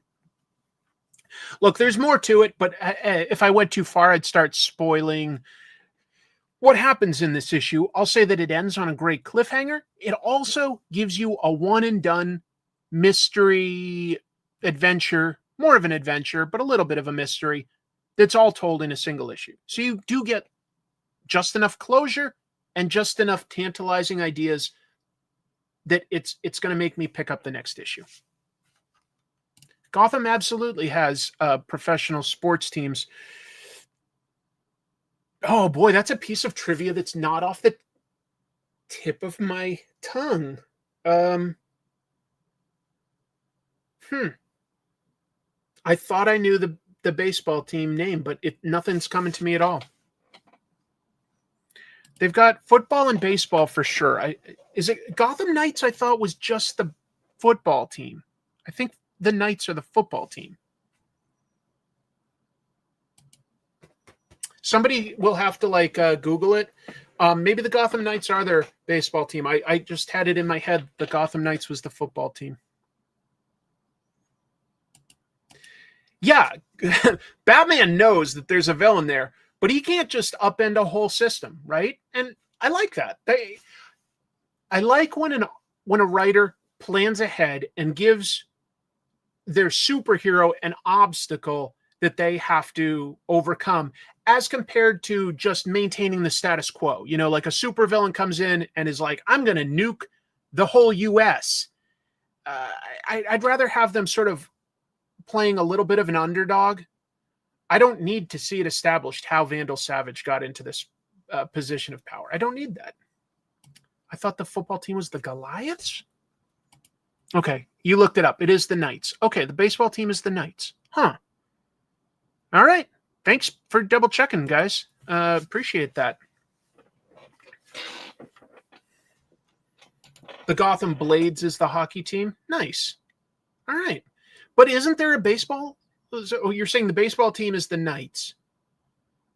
Then don't they have a football team too? What's the football team's name? Not super important. Anyway, all of this is to say, I enjoyed this quite a bit. You can go into this without knowing any Batman continuity, and everything you need to know is absolutely laid out here. So it was a fantastic jumping on point, and I like it. I didn't know that. Vandal Savage has been commissioner for several runs. Doesn't really matter. They tell me that it's happened. I can move forward. I liked it. The art is fantastic. The Jorge Jimenez is great. I hope Jorge can stay on for several issues in a row, and that when they inevitably get, a fill-in artist for an issue or an arc, that it's equally really, really good. But it looks great. Looks great. And it reads well. Super strong recommendation. Very, very pleasant to read. What else? G.I. Joe is a blast, but definitely kind of inside baseball at this point. You're reading it or you're not. I've talked it up. Ninja Turtles, similarly. This is issue 11 of a 12-issue story, right? I like, but don't absolutely love it, but it is satisfying, this issue, because the Turtles' opponent for this whole run has basically been this guy called District Attorney Hale. And this issue finally has the Ninja Turtles mount a legal defense, and they come up ahead. And it's very satisfying because, they're 11 issues in. The Turtles have been suffering, like just absolutely. They were first split apart and they had to come together. And then they were hunted by the city's Foot Clan police. It's in vogue right now to have the villains control the police. Let's just say that. It is in vogue. Sort of Lady Casey. Casey's recovering from being shot by D.A. Hale, and April just wears a different version of the mask and helps the Turtles in this issue. But Hale is a good hateable villain. He's never been interesting enough for me to want him to be an ongoing, recurring villain. Sorry, cats. Buddy, shush. Thanks. All right, he's just going to meow.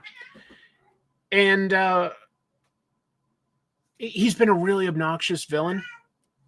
And in this, he gets his comeuppance. He loses big time in public, and then he goes to the Foot Clan to try to, get revenge, and instead he gets punished even harder.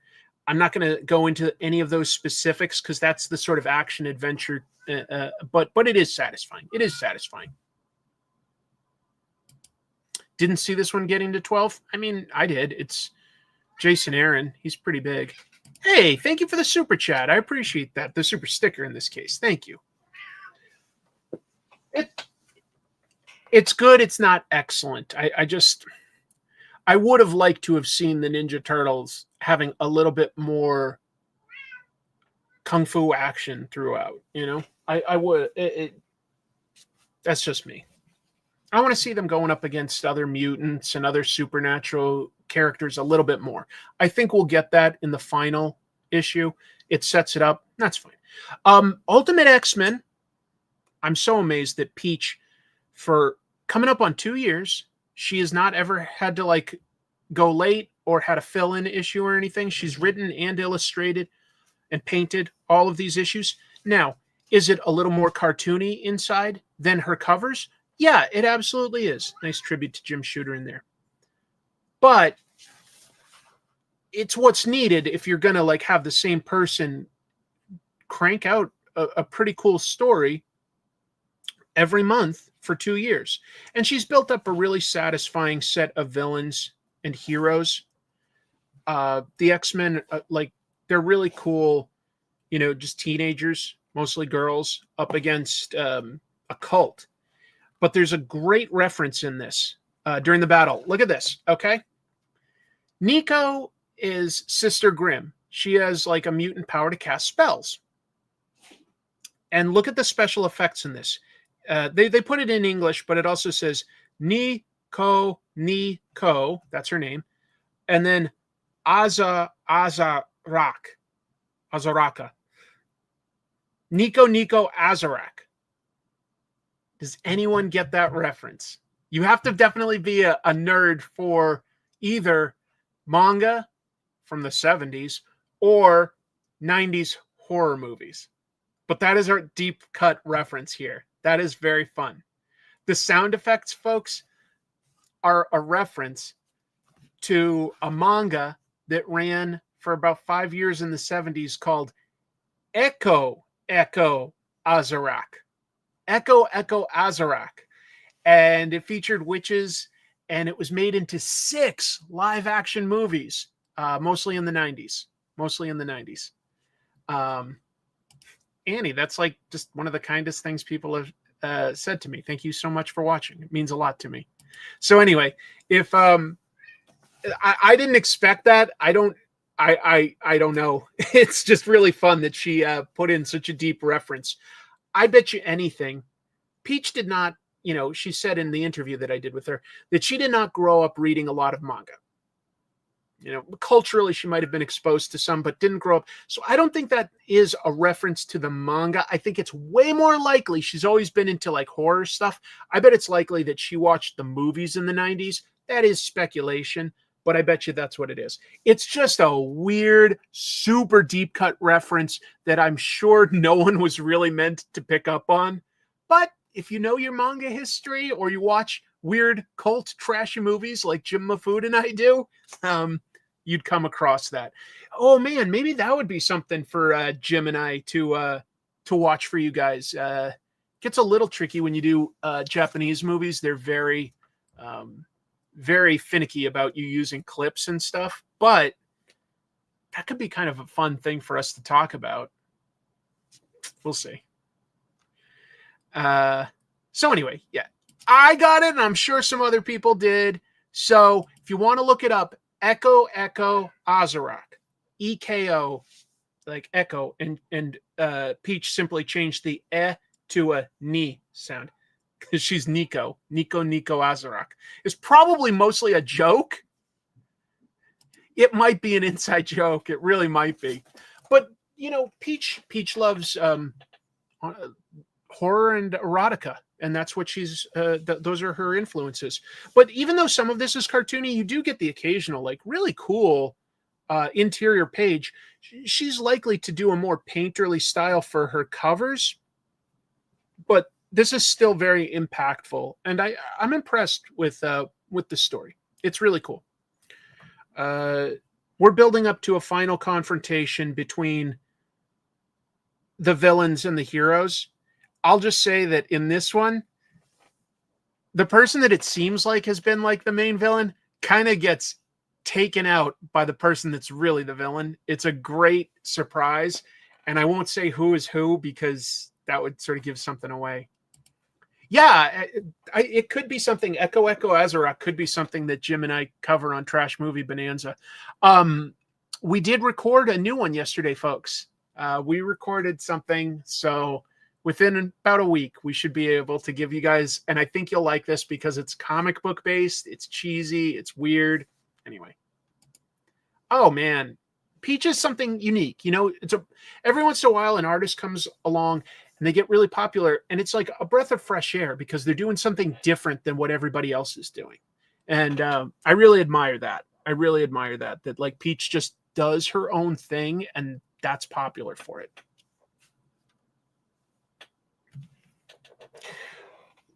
Last one I'll talk about that I picked up this week. Apparently it came out last week. A new criminal story. Not the biggest ever, but it is about 200 some pages. And it's divided into several sort of chapters that follow different characters. I would say if you've read any of the books by Brubaker and Phillips, you kind of know if you're going to like it or not because they're so consistent. I think they're the most consistent duo in comics. I have literally never disliked any of their stories. Some of them I find sometimes a little more memorable than others. But I love it when they do crime because there's usually a little bit of a twist at some point. The characters are all interesting and cool. This one becomes very personal because it follows somebody that was in the first arc of Criminal, which is over 20 years old now. Blows my mind. I'm a terrible reviewer? What makes me terrible? I'm curious what makes me terrible. Bye-bye. It's my show. I get to say bye to people if I feel like it. I kicked them out. I usually don't get trolls, but none of us need to deal with that. Look, if you want to say that I did a bad review or something and say why, I'll definitely listen to you, just to be clear. I have no problem with... I never delete the comments on YouTube unless it has something like racist or bigoted. I just don't. I don't care. Like, I get called fat and stupid and wrong all the time. I don't care. But that was obviously just trolling in a live show. You guys don't need to deal with that. Going back to talking about the knives. Jacob was a character that was friends with the Lawless brothers when he was a kid. And he's been a counterfeiter, but his background is in making comics. Well, in this, his comic has been picked up by Hollywood. So we've got a comic book creator going to Hollywood to oversee a TV adaptation, which does not go well. I'm just giving you a sense of like what the art looks like and stuff. The story is too complex to like sort of break down page by page. Anyway, it does not go well. And we meet two characters that we've seen before. We meet Angie, who lost her mother in the very first Criminal arc and now lives off and on in Jacob's basement. And she's involved in crimes, and Jacob is also getting extorted. And it seems like it's two very disparate stories, and they do connect. And it's epic. Like, look at all of these pages. I love that Ed Brubaker and Sean Phillips have the success level they're at, where instead of giving us this monthly, they can take the 6 months or so it is needed to create a full story, and they give us a full story. Not everybody in comics can afford to do that. Most of them have to do it on a monthly schedule to keep the income coming. Okay, I get it. But this is such a satisfying way to read a story. The pacing is just exceptional. Good question. It's Jacob Phillips, who is Sean Phillips' son. And Jacob Phillips is also become a great artist on books like That Texas Blood. Great colorist. The Criminal and the Brubaker Phillips books have always had good colorists. This is not quite flat colors. It's not quite gradients. It's more like layers of airbrushed or dry brushed type things. You know, so we do have some highlights here and there where it's necessary, but it isn't overly complicated and it doesn't overwhelm the artwork. You always see the line art, it shines through, but Jacob's great at setting a tone for pages. Like this is like breaking in at night. So like everything is bathed in cool colors. It's brilliant. Look at, by the way, though, just the occasional panel like this that has like this empty negative space. A lot of artists would have to give this panel even more volume, like more space within a page. But by getting rid of the backgrounds just for this panel, everything is focused on the action and the reaction. Very, very good storytelling. Plus, a knocked over chair to provide an angle that goes different than the characters, plus this shadow. So we've got crisscrossing angles here, and that creates a tension. Creates a tension to the art. Very, very clever. This is people will look at this and go like, oh, well, that isn't that detailed. Maybe.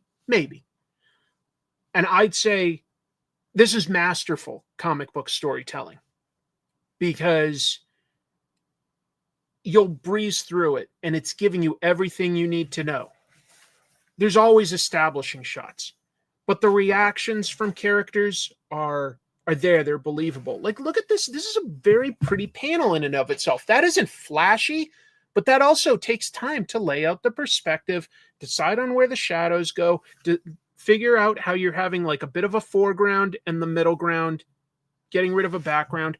The shading, exceptional. Like we see just the character gesture basically against a black void, but we also have this like window just hinted at. Most artists would have to or would feel the need to put a lot more detail into a panel like this. They would feel that need, but it's not necessary all the time. Oh, this is gorgeous. We've got crisscrossing. Yep. Look, Criminal is a series of stories in a shared world. You never have to read any of the other arcs to enjoy this particular one, but there is interesting context with the shared characters. Anyway, it's a full, complete story. If you've never read Criminal before, boy, do I recommend this. This is probably going to make it on my top 10 list for best comics this year. Okay, I'm just putting that out there. That's how I loved it. I loved it. I was enraptured. Great art, great story, great characters, great twists because it's got crime stuff going on. Loved it. Loved everything. Loved the payoff. Adored it. From big concepts to the little details, and how personal it was, because maybe I didn't make this clear. Brubaker and Phillips are producers on, and just to be clear, Ed Brubaker is the showrunner, a writer on a Criminal live action adaptation that's happening right now in Amazon at Amazon Prime. So he's talking about like the darkest parts of Hollywood, because he's had other projects that have probably like not quite gone as smoothly, and it's really cool to see some of that get worked in. There's some personal stuff in the subtext. Just means that there's another layer to appreciate when you're reading all of this. There's layers of the story, the art, the metatextual commentary, and then like the how you compare and fit it into other Criminal stories. Just so much going on. I think it starts towards the end of this year, if not then early in 2026. So normally I would say this is my pick of the week, but apparently I'm late in picking this up, that this came out the other week, or maybe even a little before last week. So it wouldn't really be fair for me to say, it wouldn't be fair for me to call this my pick of the week, in the sense that I'm coming to this a notch late by accident. But will it very likely end up in my top 10 of the year? And does it get an enthusiastic recommendation? No question. But I'm going to play fair and do my pick of the week outside of this.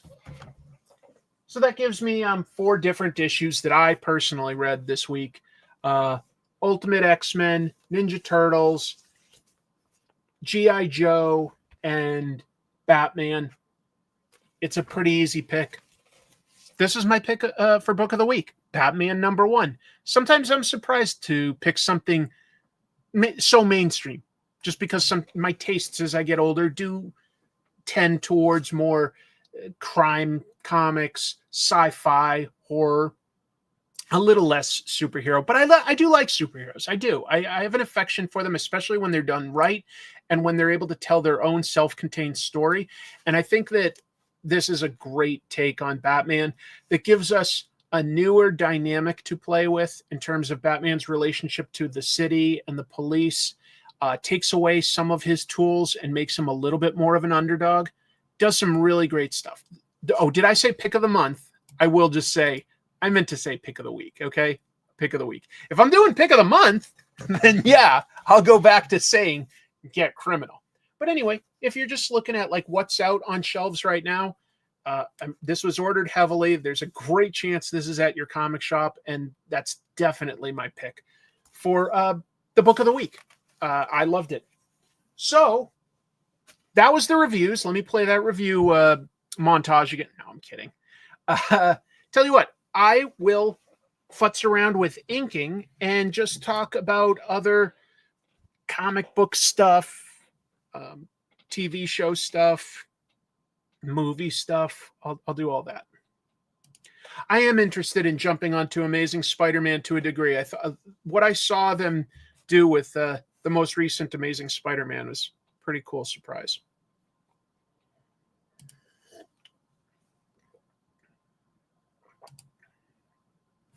Okay. So I've got some pretty hard lines for Peacemaker here. I doodled this and then I light boxed it, and it's nothing too special. I did use reference, folks. I looked at a couple different images of Hot Toys Peacemaker to do this because I was just trying to do this fast. But I'm just being upfront about how I created this, just like how I think more artists should be upfront about whether they use AI or not. But I did this. Got this sketch and cleaned it up with a light box so that I could just mess around with inking techniques tonight. Would you liken DCKO being similar to Countdown Arena? Honestly, Enrique, I don't know what Countdown Arena was. I supported that crowdfunded campaign, Wayne, and got the Sean Gordon Murphy book through, I don't know whether it was Kickstarter or Indiegogo now or whatever, but I did get that one, and it was a fun book. I liked it quite a bit.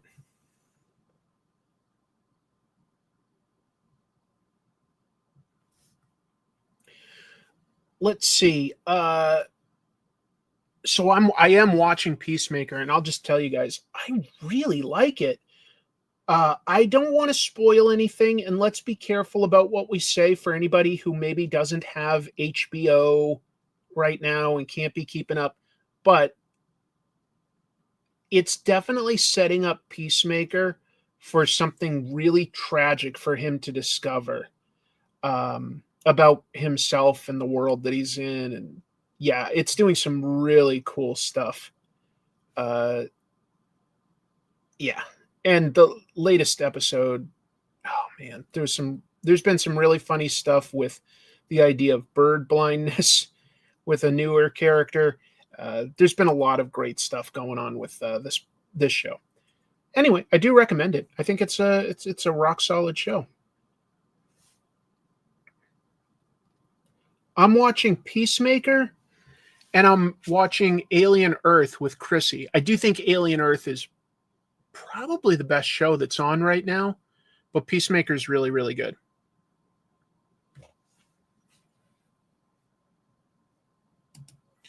Hold on, what was that? My favorite scene from the new Peacemaker is when Eagly gets a machine gun. I don't remember that. Oh, they did a bird blindness PS. Oh, wait, I did see that. Yes, it was pretty funny. He said it was a duck. No, you just can't tell birds apart. Oh, you were kidding. I was like, what did I forget?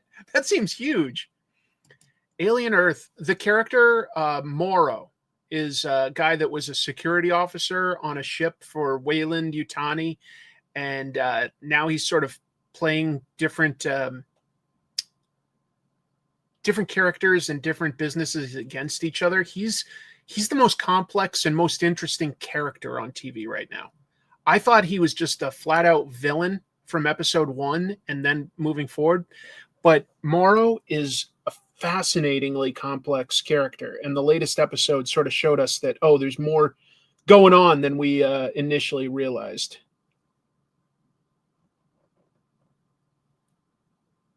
Which I admire.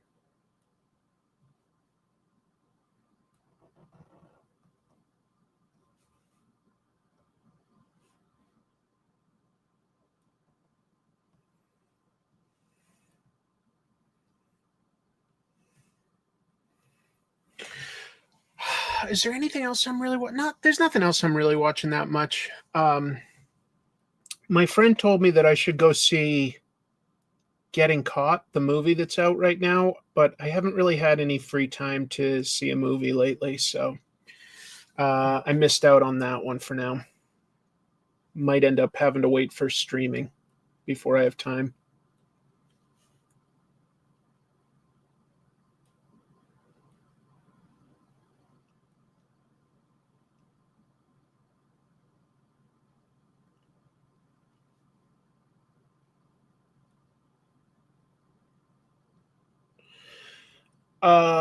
Feel like there was other comic stuff that I wanted to talk about that I was backburnering. I'm going to be at New York Comic Con for Saturday and Sunday this year. Going up there pretty soon to my friend that I always go to the convention with is getting married. And so I'll be in New York for a wedding one weekend. Then I'm going to take a train up to Massachusetts to see my family for a few days, about a week, and then I'll go back to New York for New York Comic Con. So got quite a bit of travel coming up next month, but I'm looking forward to it because it's almost the only time I really give myself some downtime from working on the show full time. Yeah, so got that coming up.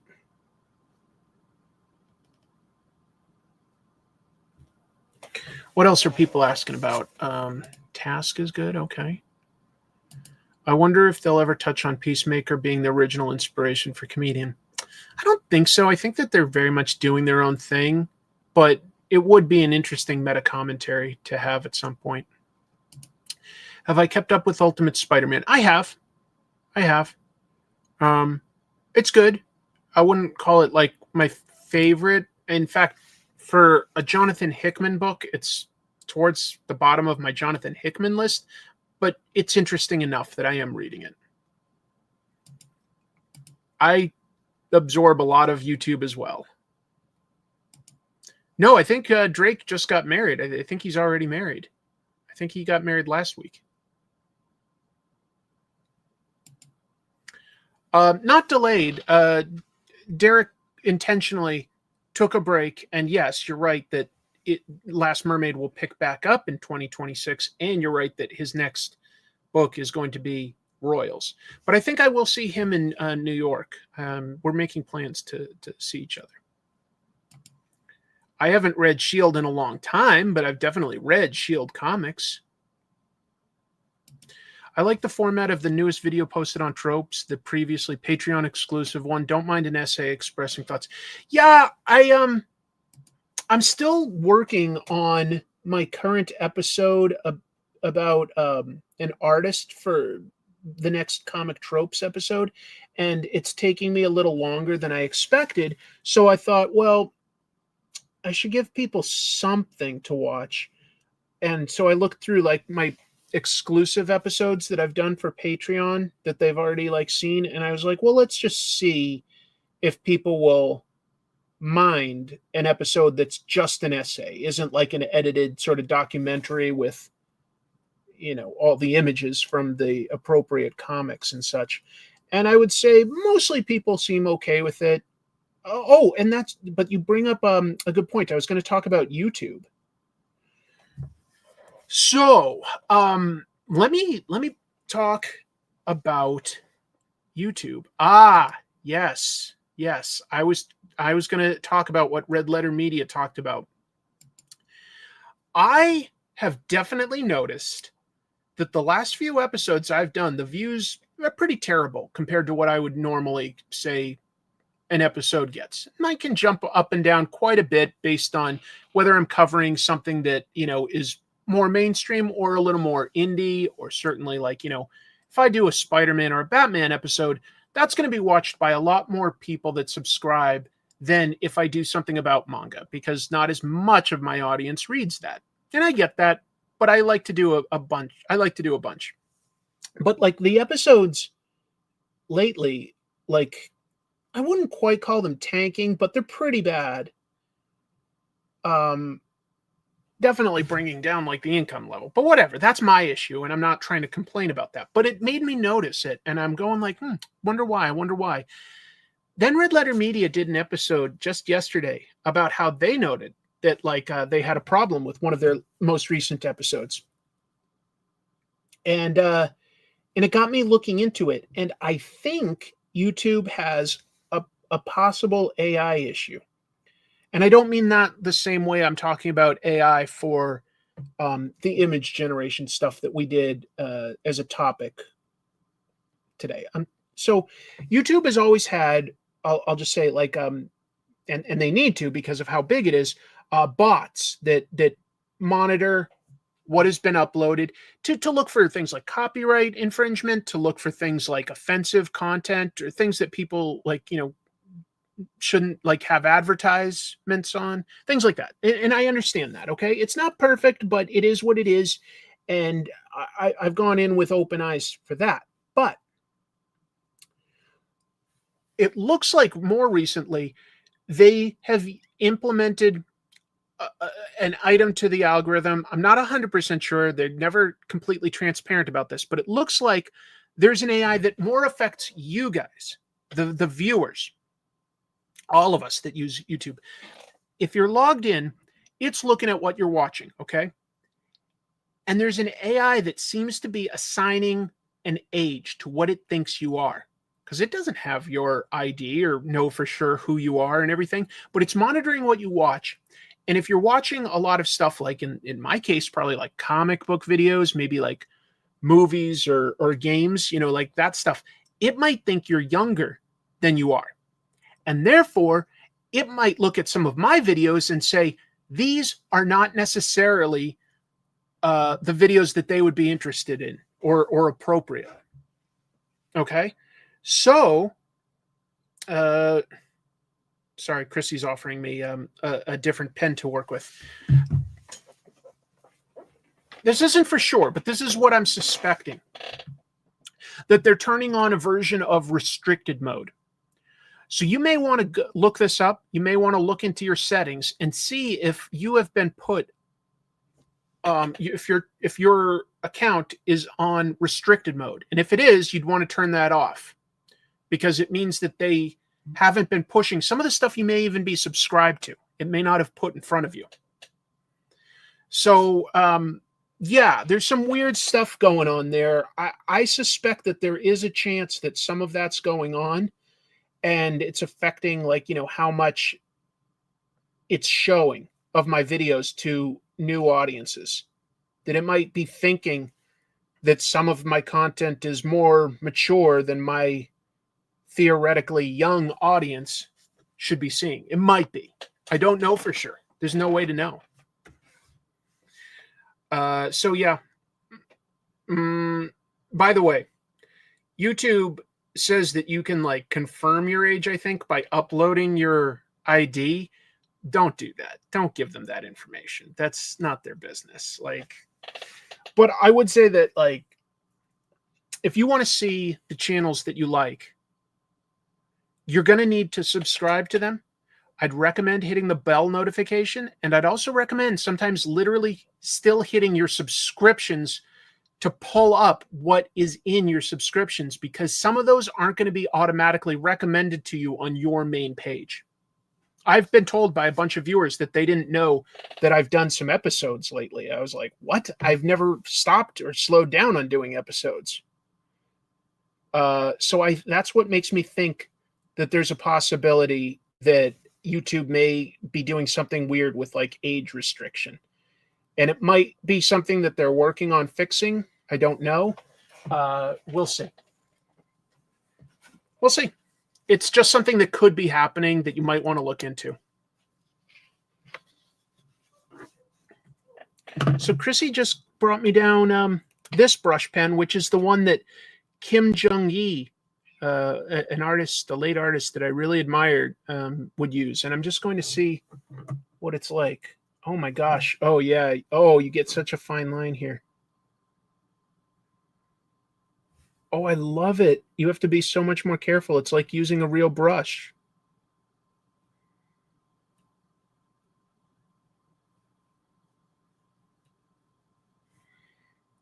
It feathers nicely.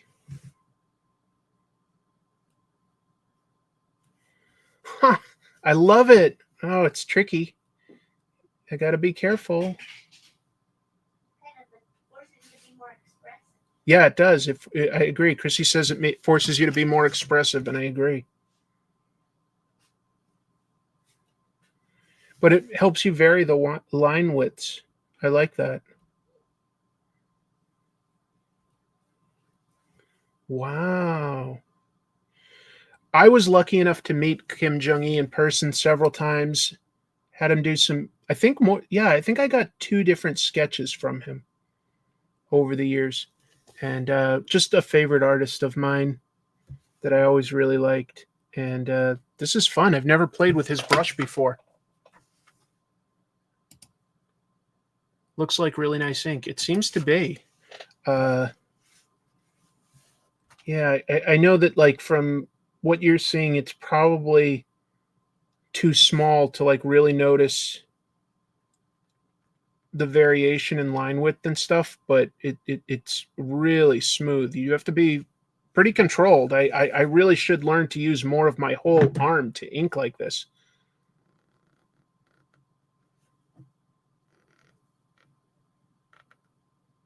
But I like it.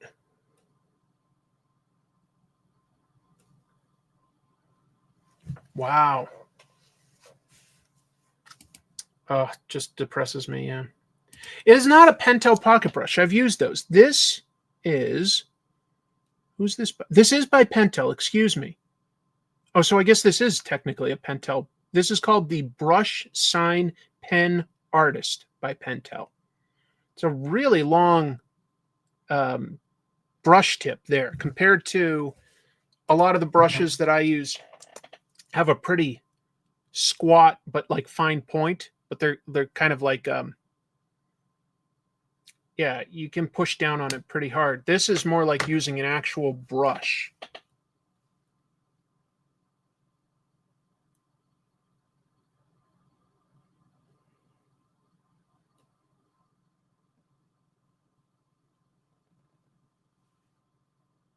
Wow.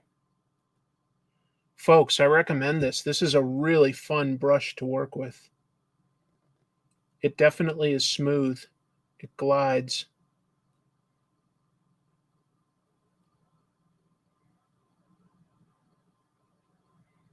Huh. Well, I got to play with this a lot more.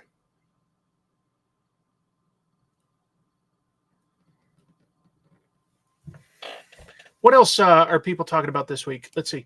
I think a brush helps speed up the inking process. Yeah, it does. Can you smudge it all over your fingers?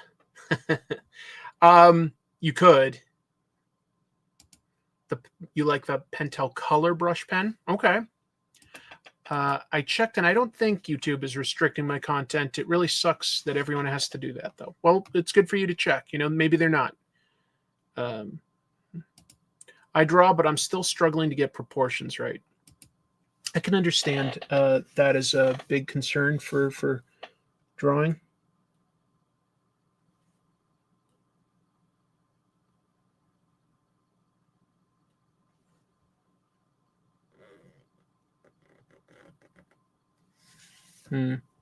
It's a little tricky to do some of the thicker outlines. I'd say that this is probably, for me, better for fine detail. And that, like, for the big stuff, I should probably still use my nice thick Kuretake brush pen. But, yeah, it's fun. It's fun to play with. I love messing around with tools, and since this isn't, like, for publication or anything, I can afford to make mistakes. If they are mistakes, then so be it. That's just part of learning.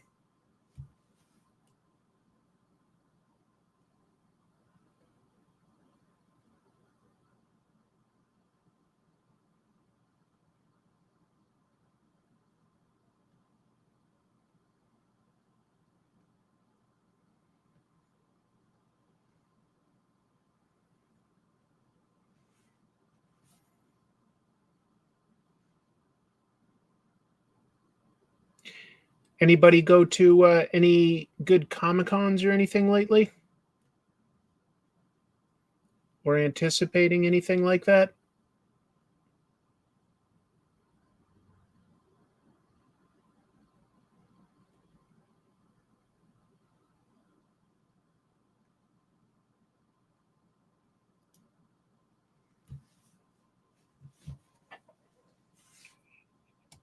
Thank you. Oh, did somebody ask about Chrissy? Yeah, if you look at my Instagram for Comic Tropes, this week I posted just a bunch of paintings that Chrissy had done. I just thought people might be interested because Chrissy's a really fantastic artist. She paints really, really well. Chrissy says that this is called the Pentel SESF 30 Extra Fine. Thank you, Chrissy. I appreciate you adding that. But if you're curious, like, she's a fantastic painter, much better artist than me, just to be clear, much better. And yeah, she's been like toying with the idea of starting a YouTube channel herself to show painting and process videos, maybe do reviews of different materials, things like that. You know, a very painting heavy sort of blog, or what would you call it? I don't know.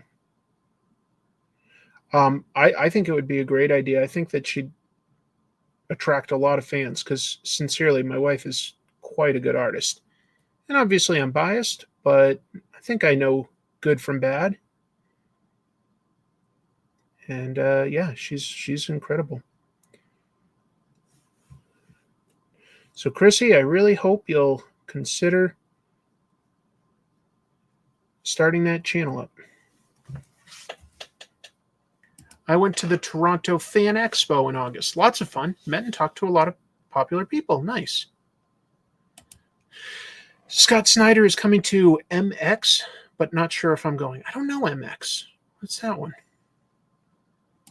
MagicCon Atlanta.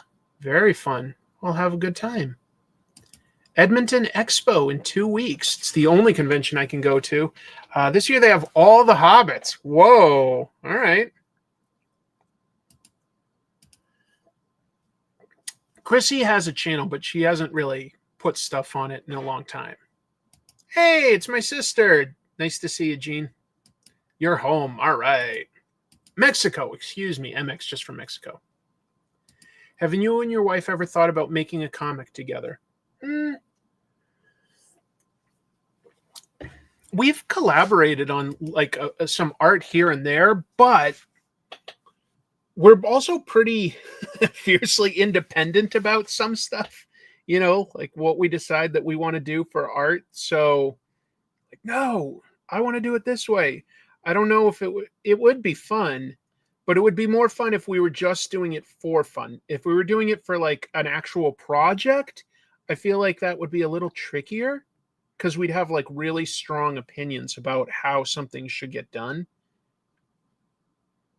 And they might not be the same opinions. Not to say one or the other is right. I just feel like that if it was for like a project for publication, that it would be very different than like how we can do stuff for fun together. But we've hung out for different art events. We did do together 24-hour comic book day one year. that was pretty cool. I liked doing that with Chrissy. We each created our own comic, but we were sitting side by side, and that was just a fun, unique challenge. I don't know if either of us would have the time to set aside these days to do a 24-hour comic book day again, but it was really good when we did it. I had a good time anyway. I'm pretty sure Chrissy would agree. I shouldn't speak for her.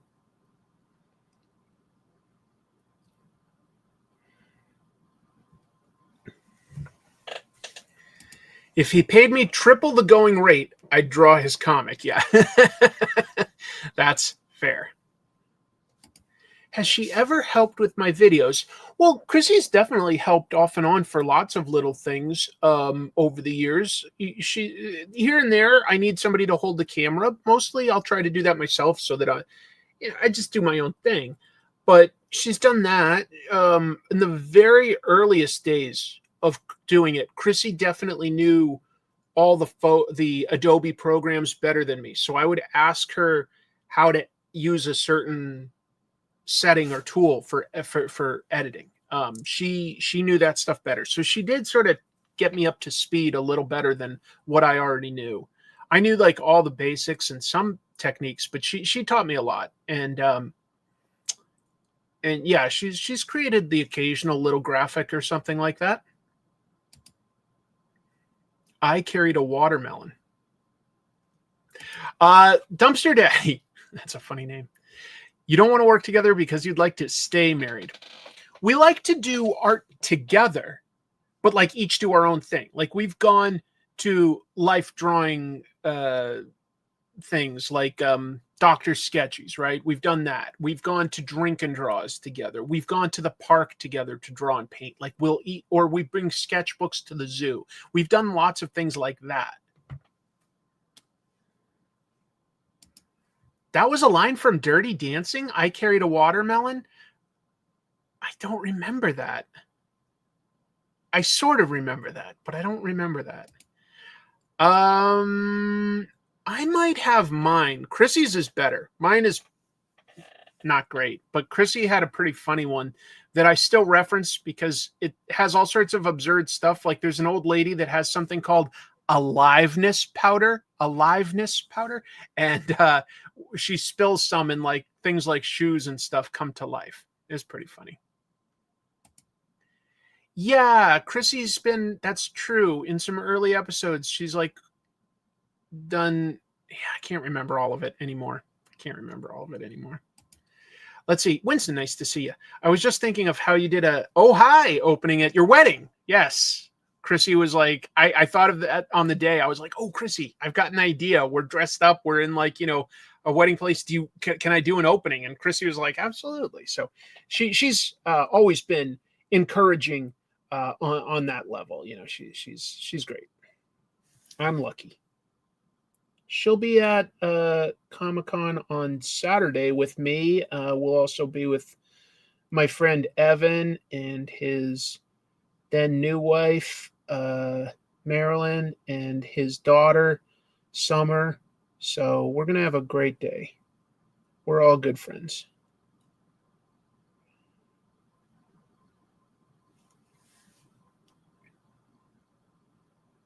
I'm looking forward to having a trip. It can't go any worse than our trip to Japan in January. That did not go great.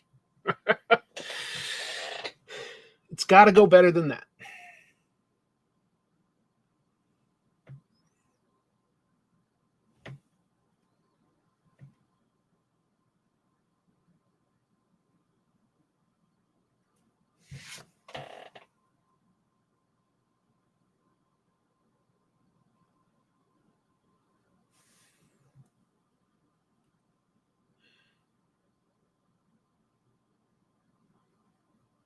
It was fun doing trivia last night at work. The theme was 90s trivia, which I wouldn't really say is necessarily anything I would consider myself an absolute expert on. But hey, I did live through the decade, and that counts for something. But it was good. I would like to do more trivia. My sister, who's in the chat, occasionally hosts a trivia night at her local church. New York Comic Con is the second weekend in October. Let me pull up. Oh, and then I'm going to talk about something that Dave from West Coast Avengers was just talking about. Hold on, I'm looking at a calendar. New York Comic Con is the 9th through the 12th. Yeah, 9th through the 12th. Bear with me. Dave was just telling me something, and I'm going to see if I can find a page to bring up.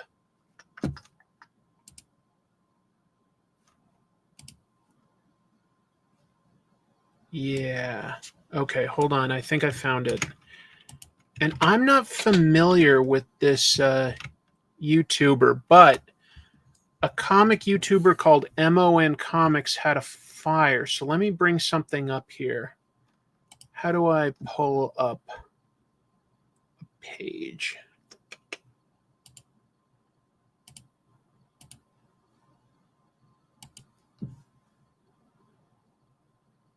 There it is. Can you guys see this page that I just brought up? I think so. So Dave was just telling me about this, but I guess this guy, MON Comics, had a house fire. That sucks. At least everybody's safe. September 7th. Oh, so that was literally yesterday? Oh, man. Their house caught fire while they were home with their 2 little girls.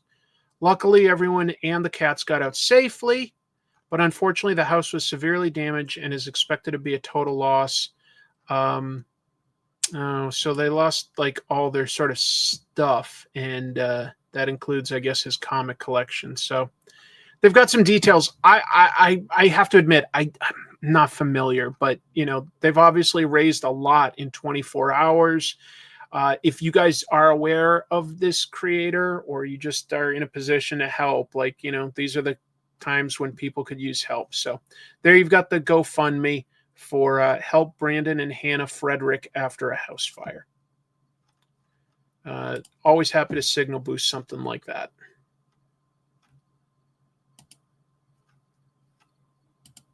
He's a good dude, part of the comics community, and he lost mostly everything. Ugh. I hate hearing that. That's just a bummer. Let's see. In what venue? Same as it's been since the first one. Javits Center, which is a humongous convention center, if you don't know. Really, really big. Here's his channel, MON Comics. Got it. I just found out about him a week ago. He's a sweet guy. As long as I'm thinking of other YouTube stuff, I've got something else I'll pull up and mention. Let me just find the page. What was it called again? I was invited to be interviewed by a comic book YouTuber, a little new to the comic book YouTube thing. I mean, I guess at this point I've been doing it a long time, so everybody is. It's Kurt's Comics Review is the name of the channel.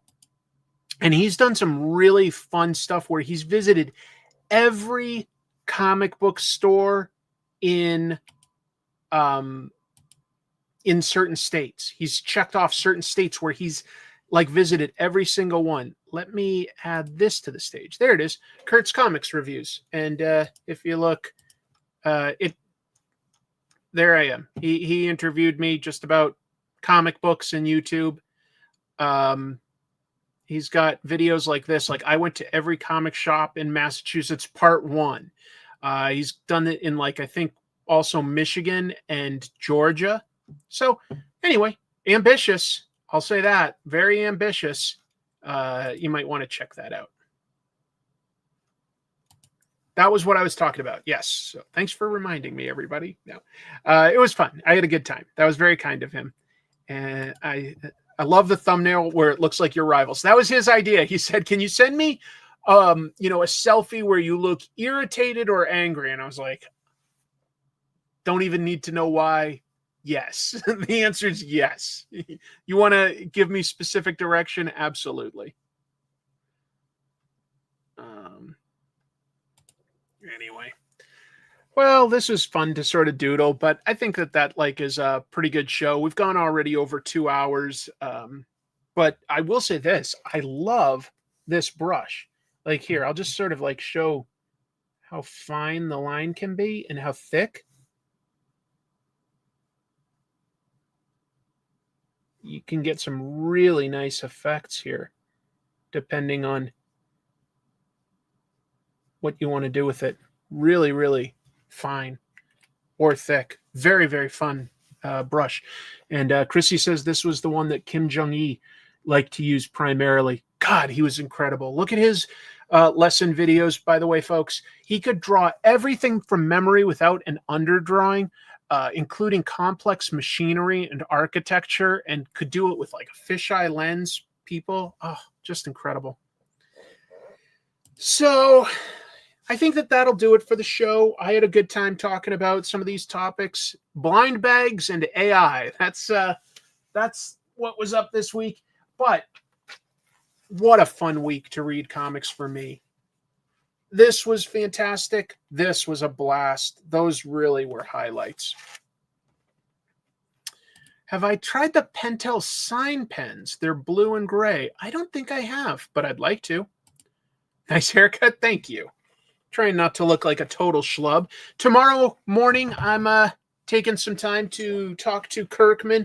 It's going to be a shorter interview, I think. We're going to very specifically talk about Transformers and Skinbreaker. I think I'll really, because I've done a deep dive with him and stuff like that, and I think that he's out there trying to promote stuff, and I understand that hustle. So just setting expectations. I think we'll really focus in on what he wants to do with those. Oh yeah, totally recommend this brush. Just an absolute treat. In space, no one can hear you in space. I used to have that shirt. I used to have a shirt, and instead of saying alien, it said Alan, and it just said in space, no one can hear you in space. I don't know whatever happened to that shirt. This one's pretty good, right? This is a Peach Momoko shirt that I was able to get in that somewhat disastrous trip in January. At least I still got a couple cool things. This is El Desperado, a pro wrestler, and Peach Momoko made this shirt. I don't know if this is for sale outside of Japan or not, but I loved it. It was in my size. Fortunately, I knew enough Japanese to ask if it was in my size, because they had a bunch and it wasn't my size. And I was I was able to ask if they had more and if they had it in my size. It'd be a stretch to talk about Battle Pope, but not completely. If it organically went that way, because we were talking about things like variant covers, because he is re-releasing Battle Pope with a new cover by Tony Moore, and Tony's also doing a variant cover for Battle Beast. So maybe, let me think for a minute. It's been a minute since I've had to use all my Japanese, so I think it would be a little rough, but I might say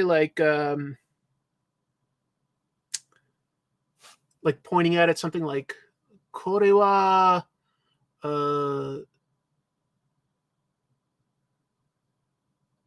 eru size," like large size. Ga arimasu ka? Do you have? Something like that. I can't quite remember. I said it better when I was there, but I was I was practicing. I always brush up right before I go. So yeah, I brush up a little before, and I was having to use it every day at the time because Chrissy was in the hospital when I went and got this, and I was talking to the nursing and provider staff every day, as well as my hotel, asking for things like wheelchairs and stuff. So I was forced to be in better practice, and I knew how to say it. It was something like "Kore wa eru saizu garimasu ka?" But anyway, no, I can't. A few things. I've got some basically intro to Japanese books. And then I also use, although I don't think this is necessarily what you should use primarily, I do use the Duolingo app every day just to stay a little bit in practice. You know what I mean? Just to like have it in the back of my mind at least. And then I'll like really hardcore study when I go to like brush up. Yeah, I've got the Genki textbooks. That's what I've got. I've got the Genki textbooks. I wouldn't say that I'm great, by the way. It's more like I can get by asking for simple things like, you know, where is this? Do you have this? I'll order that. Or how much is this? Little things like that. It was overwhelming and you did amazingly well. I feel like I did do pretty well at the time. It wasn't perfect, but I could definitely get, if I didn't have the grammar, I at least had the vocabulary and they would put it together because I was trying. You know what I mean? I was trying. Yeah, my wife's in the hospital. Also, do you have this shirt in large? It's, yeah. You know, it's funny though. I think in terms of, this is just fun to talk about, I guess. For learning another language, you can practice and read as much as you need to, but two things are going to push you further. One is immersion. So just being there and being surrounded by another spoken and written language all the time is putting you, it does put you in a better mindset. Like my Japanese just gets a tiny bit better by literally being in Japan as compared to being here. But second, when you need to communicate, you try harder. You know, you work harder at it, and I needed to. You know, I needed to communicate with hospital staff and coordinating our flight and getting wheelchair and getting through the airport. And so when you need to, it really makes you better. And now I've been back for several months and I've let it like slack off a little bit. But when you need it, it's there. And I feel like that my Spanish is probably absolutely terrible right now, but I took it in college. Now that was a long time ago. But if I was in Mexico or Spain or Puerto Rico, I would say it would get a little better, especially if I needed it to. If I needed it to, and it'll come back to you. No, my wife is very much married to me.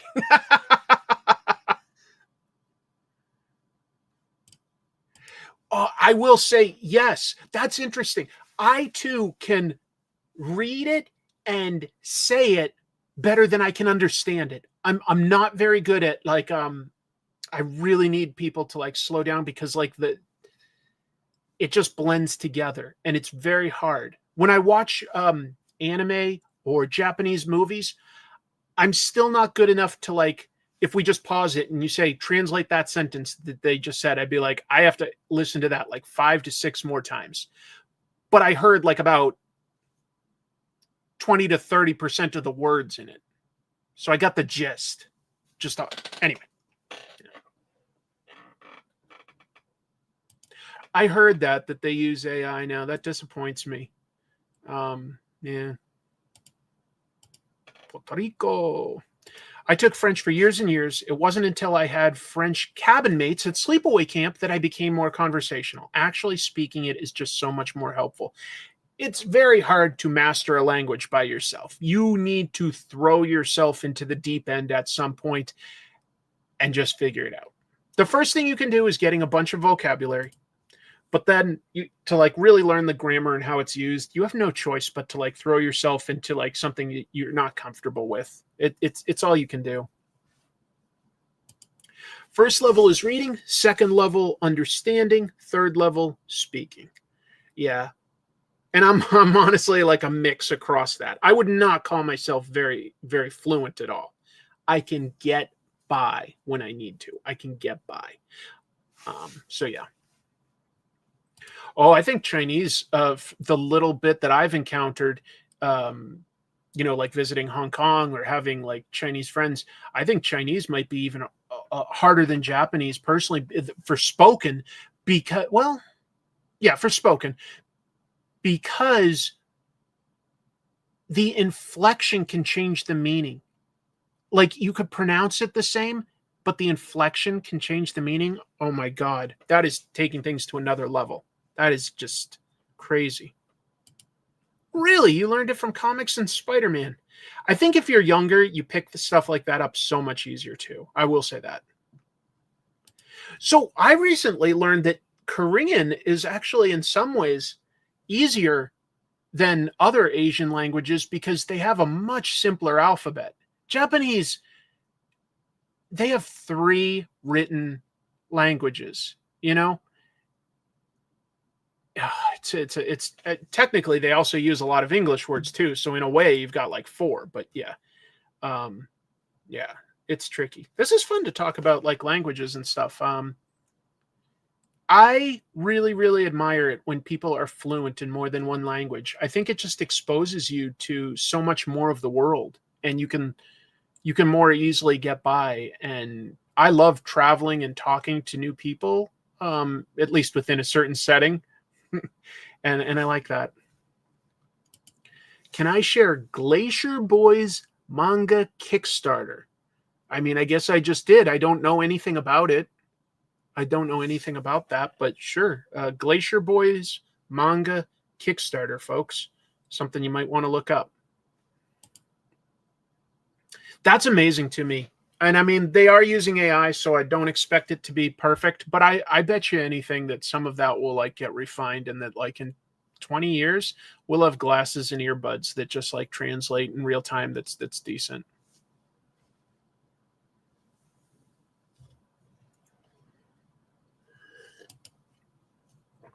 There's a lot to know, but there's a lot of differences. But I will say that webtoons are starting to become much more popular in Japan with older readers, and digital comics in general. Very, very popular in Japan with some of the older readers.